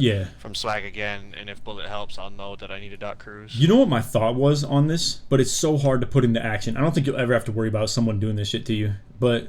What I was thinking about doing, I had to devise some really like greasy shit for this because I knew there were gonna be some times where you had an overload on the same side as Swag. I was going to, by my logic, back up into the lane myself, have IQ play gaps right here, have Gucci play gaps right here, and have Tonic play gaps right here. Because if you send a cut, that means you probably can't double cut the shit where you're just gonna like put 2 dudes in the paint, you know? So anytime someone's present in the paint, we can just like front from the opposite side. Because one thing I don't like to play by in this game is droppers. I don't think droppers really work like that on quick drops / like, you know, takes on the paint or cuts or anything like that. Like when you send Tonic off this, not only do we have to freak the hell out, right? Like at this point, then what? Like if Tonic goes here, then Gucci got to play between a gap. IQ's got to play between this gap. I got to like play you like just like straight up, and then at that point you could just send him back out and like two-step or something too, and then we just drop someone for no reason or some shit as well, you know? So I don't know. I guess it's tough combo to be had as far as how to attack that on defense, and the better answer is don't have a 6-1 no D on the court. But I mean, hey, you need to though if you're gonna work PNR. Yeah, I was like gonna say, operate. like, it's yeah, like what would the offense look like if you didn't have like the souped ass PG build on the court? You know a realistic answer in a way though. We actually have AK on a new build pretty soon here. He's gonna have a 99-3 build with, and it's not defense still, just to clarify, but it's 99-3 with like 97 ball handle and like 95 excel, but he has no finishing.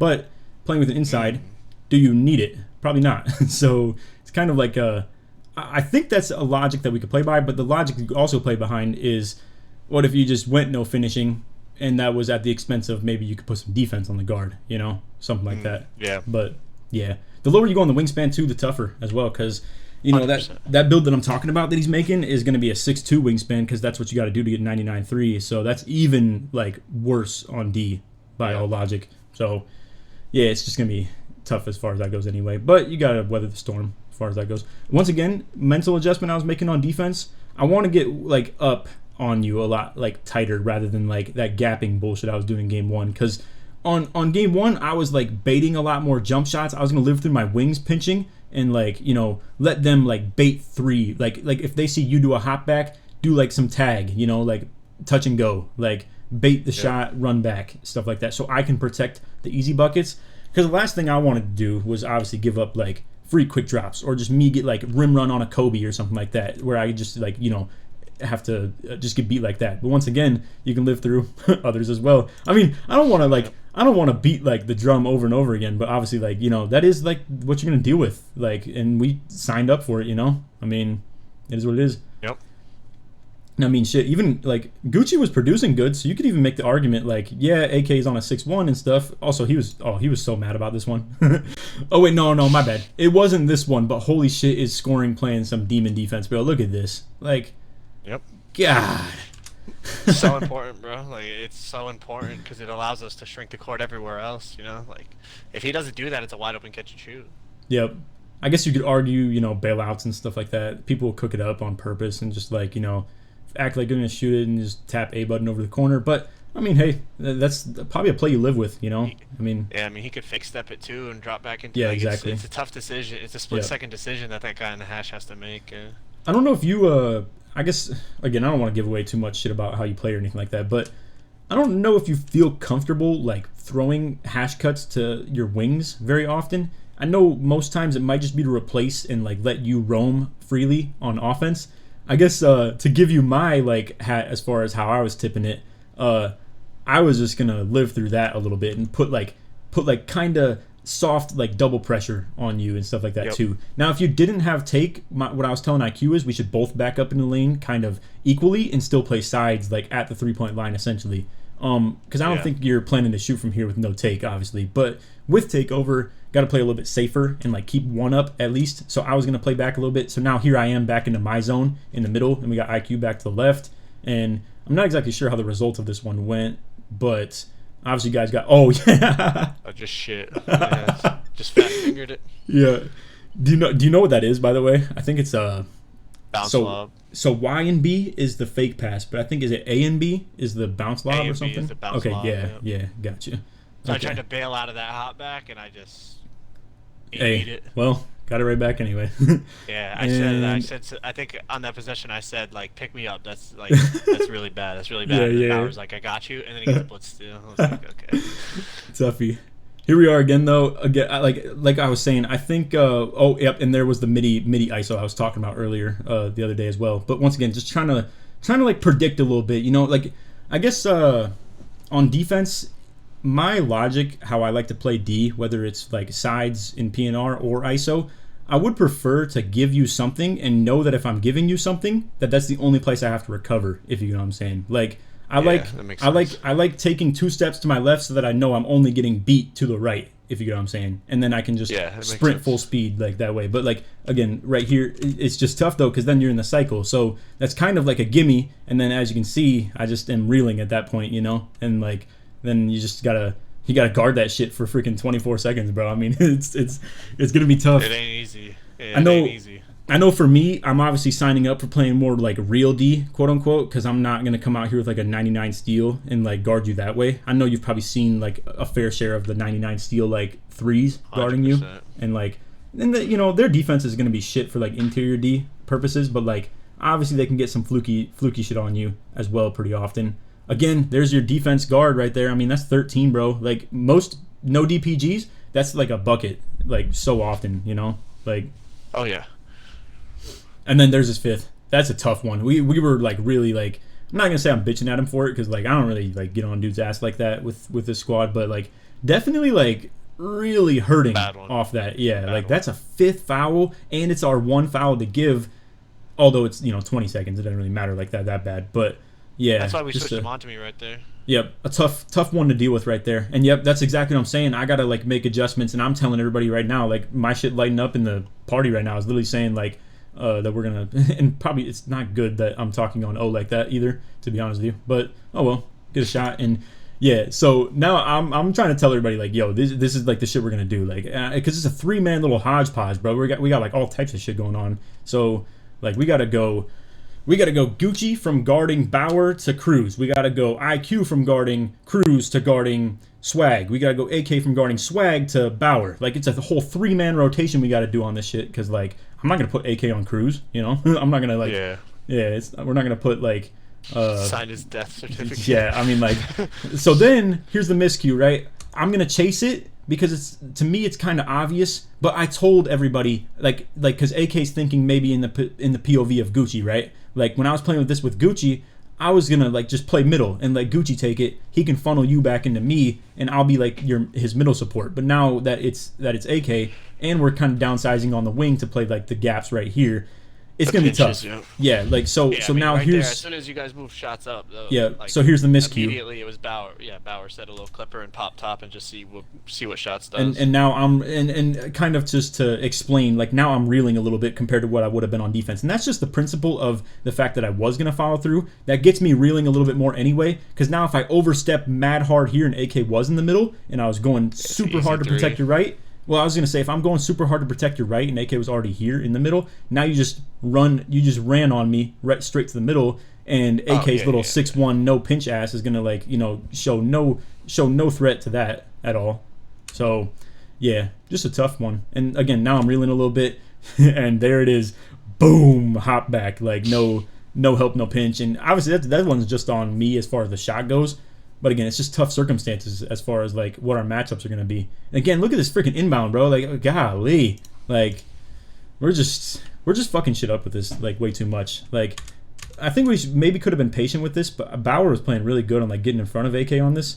And again, normally, I feel like with me on stuff like this, I can kind of just like, again, it's more control. And even with Apollo on the squad, like that's just what we do. Period. We just put Apollo all the way up in the corner here. And just to give you some context, I know we don't have to, it doesn't even really matter that much, but we just throw Apollo to the corner.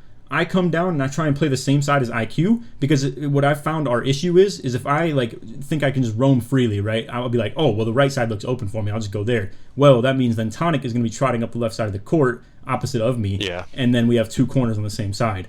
And that shit gets kind of ugly. Now, we could make a little mental adjustment where, like, maybe if Tonic was coming up this way, then the wing could just flare up to the, or corner could just flare up to the wing, and, shit like that. But either way, tough one right there for sure. And now we got Gucci guard and ISO in the freaking corner, looking like some barbecue chicken. IQ jumps at this. Crazy, by the way. that could have been game. That could have been game. And now here we go. It's just rotation squad. And I guess, damn, that's the first open miss I've seen from the squad in a minute. That's like, yeah, that's tough, because that would have been low-key kind of not a dagger entirely, but shit, in this low-scoring game to go up by 11, that would have hurt a lot, But here we are, little midi shot opportunity.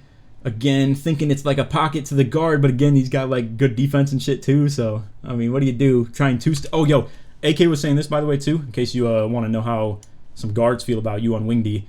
They can't. They were saying they can't two-step your shit. You're just too big. It's on stack side too. So like two-step, as in AK calls two steps, like as in you would move deeper into the wing. Yeah. Go back. Yep.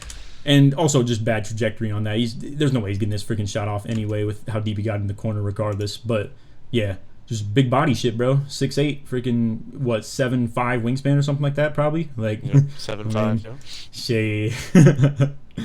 It's tough, right? It is. It's not your typical two guard on defense, you know. For sure. But yeah, I mean, and I actually kind of like those big two guards for that same reason too. I think like that's why. So we got Apollo on a kind of new build pending as well. I hate to be doing the boys like this, but yeah, Apollo is gonna make another 6'8" as well, a little bit more viable ball handler. But I figure we don't need a 6'3", to be real with you, bro. I think it's just too much like shit we live through the wings than like to maybe use our corners more. But yeah, once again, like I mean that's just tough. I feel like it's good defense, like coming across here, like. You know, I gotta play purely one-on-one a little bit more than I have been, because now I don't got my boy here to like play pinches and like help or anything like that. So now it's like pure one-on-one. I'm trying not to get rim run. I'm trying to like, you know, wall everything off. I try and cut that off right there, but again, Hoff quick first step, Kobe just boom, like get to the dead zone and just get there. Standing dunk. Is your standing dunk? What is it? Is it 70 or 75? 77. Okay, 77. That's badge point at 6'8". Yeah, facts. Yeah. So, AK. It's a nice shot, bro. It's just tough. Shit's not hitting. It's a tough one. It's a speed up, yeah. Yep. No shot right there. Lane. I mean, yep. Shit just kind of falling apart. Can't really foul there either. I guess I don't know why he didn't think he could foul. To be honest with you, I'm not really sure why he didn't in that moment.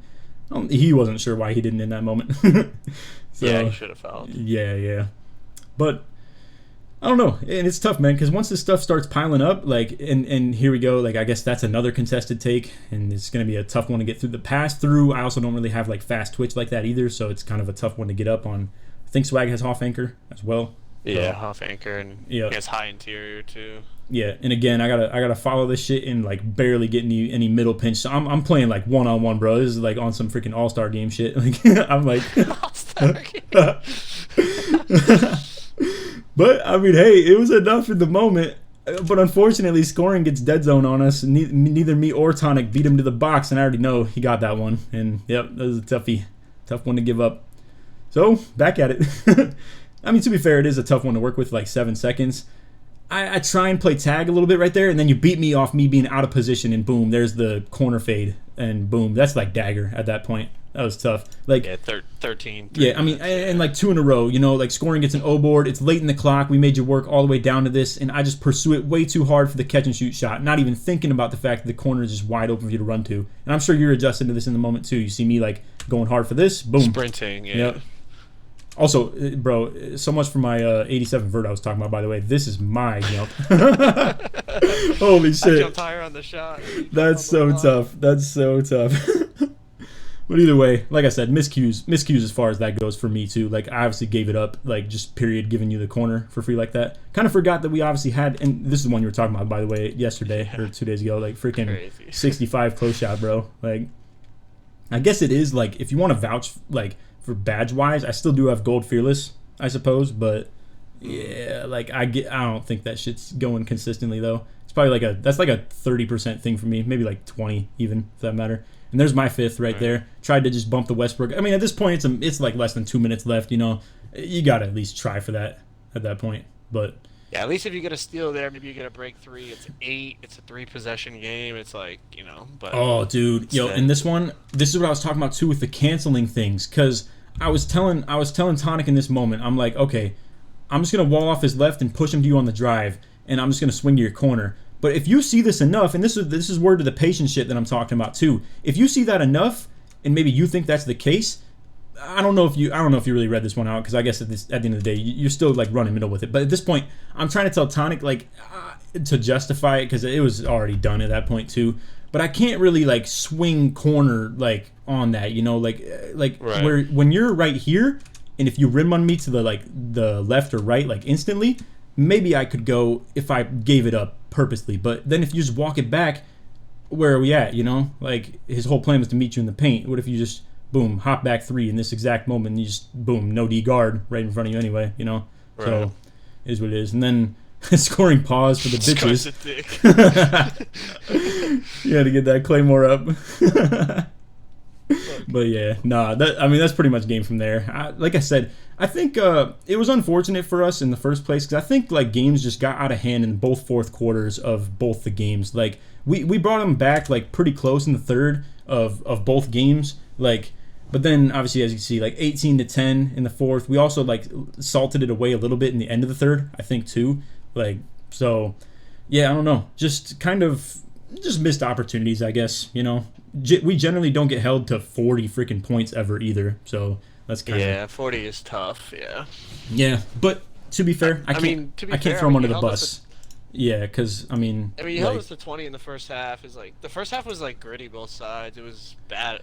I mean, whatever. Good offense. I mean, good defense, bad offense, whatever you want to call it. Like in both sides, it was pretty ugly in game 2. I mean, game 1 obviously, it was pretty flood clean sesh, baby. End, but... Yeah, I mean, it's tough though. I think we did limit your fast break a whole lot more in this game too, and that's why I'm saying too. Like it's just it's tough to sign up as the quote unquote guy who's guarding Joe too, right? Because then it gets in your ego and like it gets in your mindset too when you're getting like fast break points, you're getting shit on like switches, you know, where like other dudes are getting buckets, and then like and now you get to the end of the box score and it's like 40 freaking points, bro, and like and like here I am thinking the whole time like that's on me, like every single one of these like freaking points, like I was his matchup, you know. And like meanwhile, you know, it's basketball, shit happens with matchups, shit happens with like just, you know, like fast breaks, circumstantial things, because at the end of the day this is also 2K where it's not real basketball. They don't put 5s on 4s and 4s on 5s that consistently. They don't put like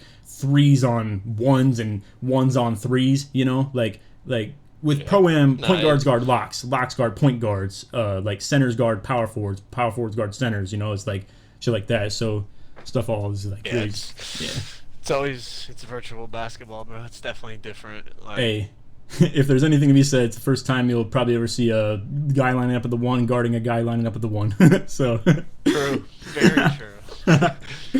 But yeah, you had 12-8-4.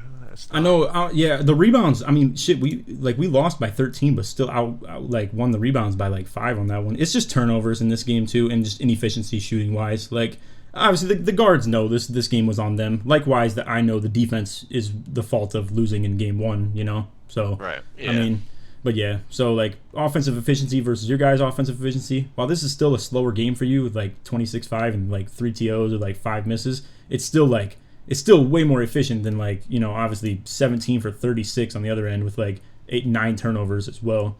And again, it's all circumstantial stuff. It's like maybe some of these are garbage TOs where I was just throwing some bullshit at the end of a quarter, you know, like straight into dude's hands with 1 second left. Or maybe it's like the inbound, something like that. Maybe it's, you know, just random stuff. Maybe it's Bauer blitzing Gucci and shit for like momentum and whatever the case may be, you know. Stuff's all... The type of turnover definitely matters. It's hard to box score watch is pretty much what I'm saying, you know. Like if people just 100%. Yeah. A lot of people do it. I mean, even in real NBA, people do it. Yeah, it doesn't tell the whole story ever. Yeah, facts. I know. Like especially even shit like plus minus too. It's a pretty like horrible.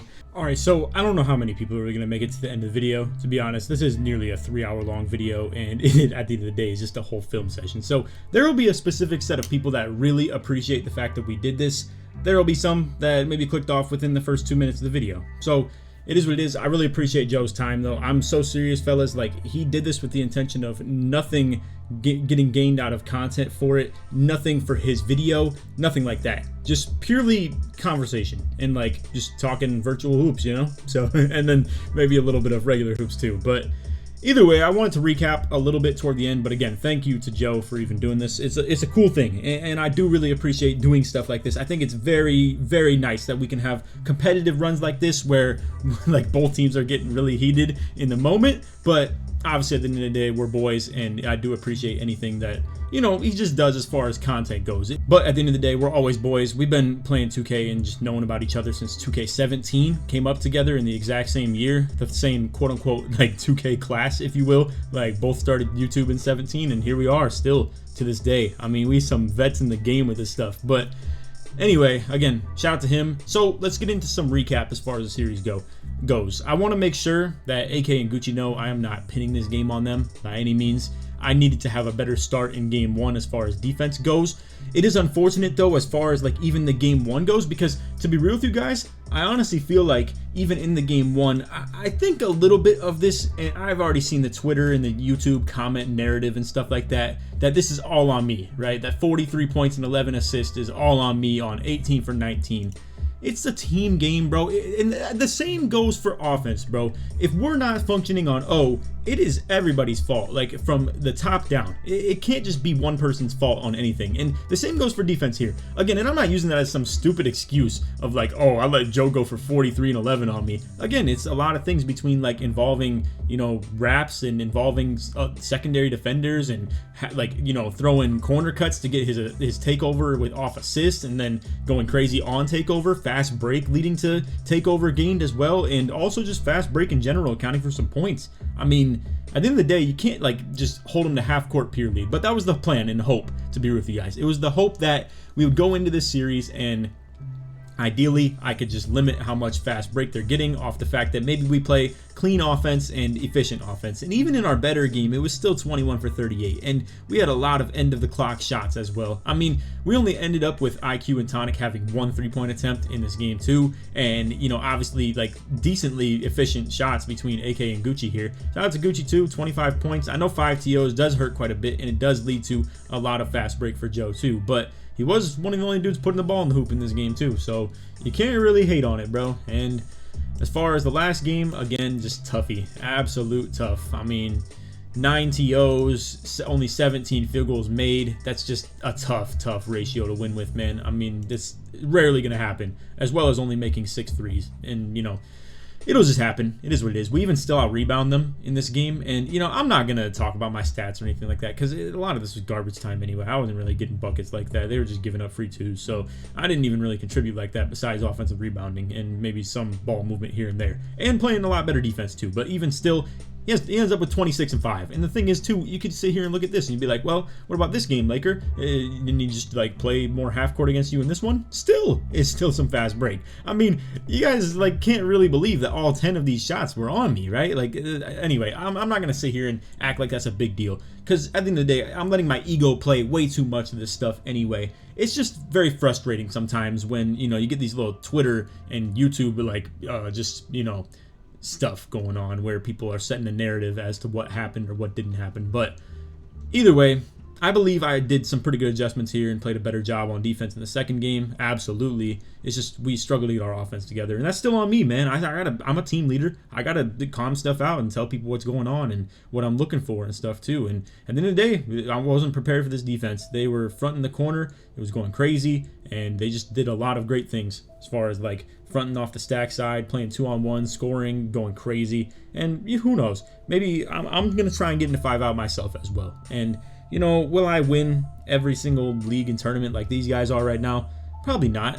And do I have to be as good as Joe with this stuff either? No, not really. I mean, it's just unfortunate, man, because obviously in this world of 2K stuff, like me and Joe don't get competitive about YouTube at all by any means. Like, you're not gonna pocket watch someone else. You're not gonna, like, you know, get all personal with someone else's business, and that doesn't happen on YouTube. But when it comes to playing each other, then things will get competitive, and obviously the fan bases and just, you know, I don't even like saying that word. It's really cringe, but obviously the viewers will have their own takes and narratives on certain things when we know how stuff actually went. But anyway, that's all video. I hope y'all enjoyed. If you made it to the actual end of this video and watched the whole freaking thing, put GOAT in the comments. George Sportsman all the way through. I mean, like whether you're talking about yourself, like that's what I'm saying. If you made it all the way through this entire video, yo, shout out to you, man. And I need to be able to see you guys in the comments that actually made it to the end of this video.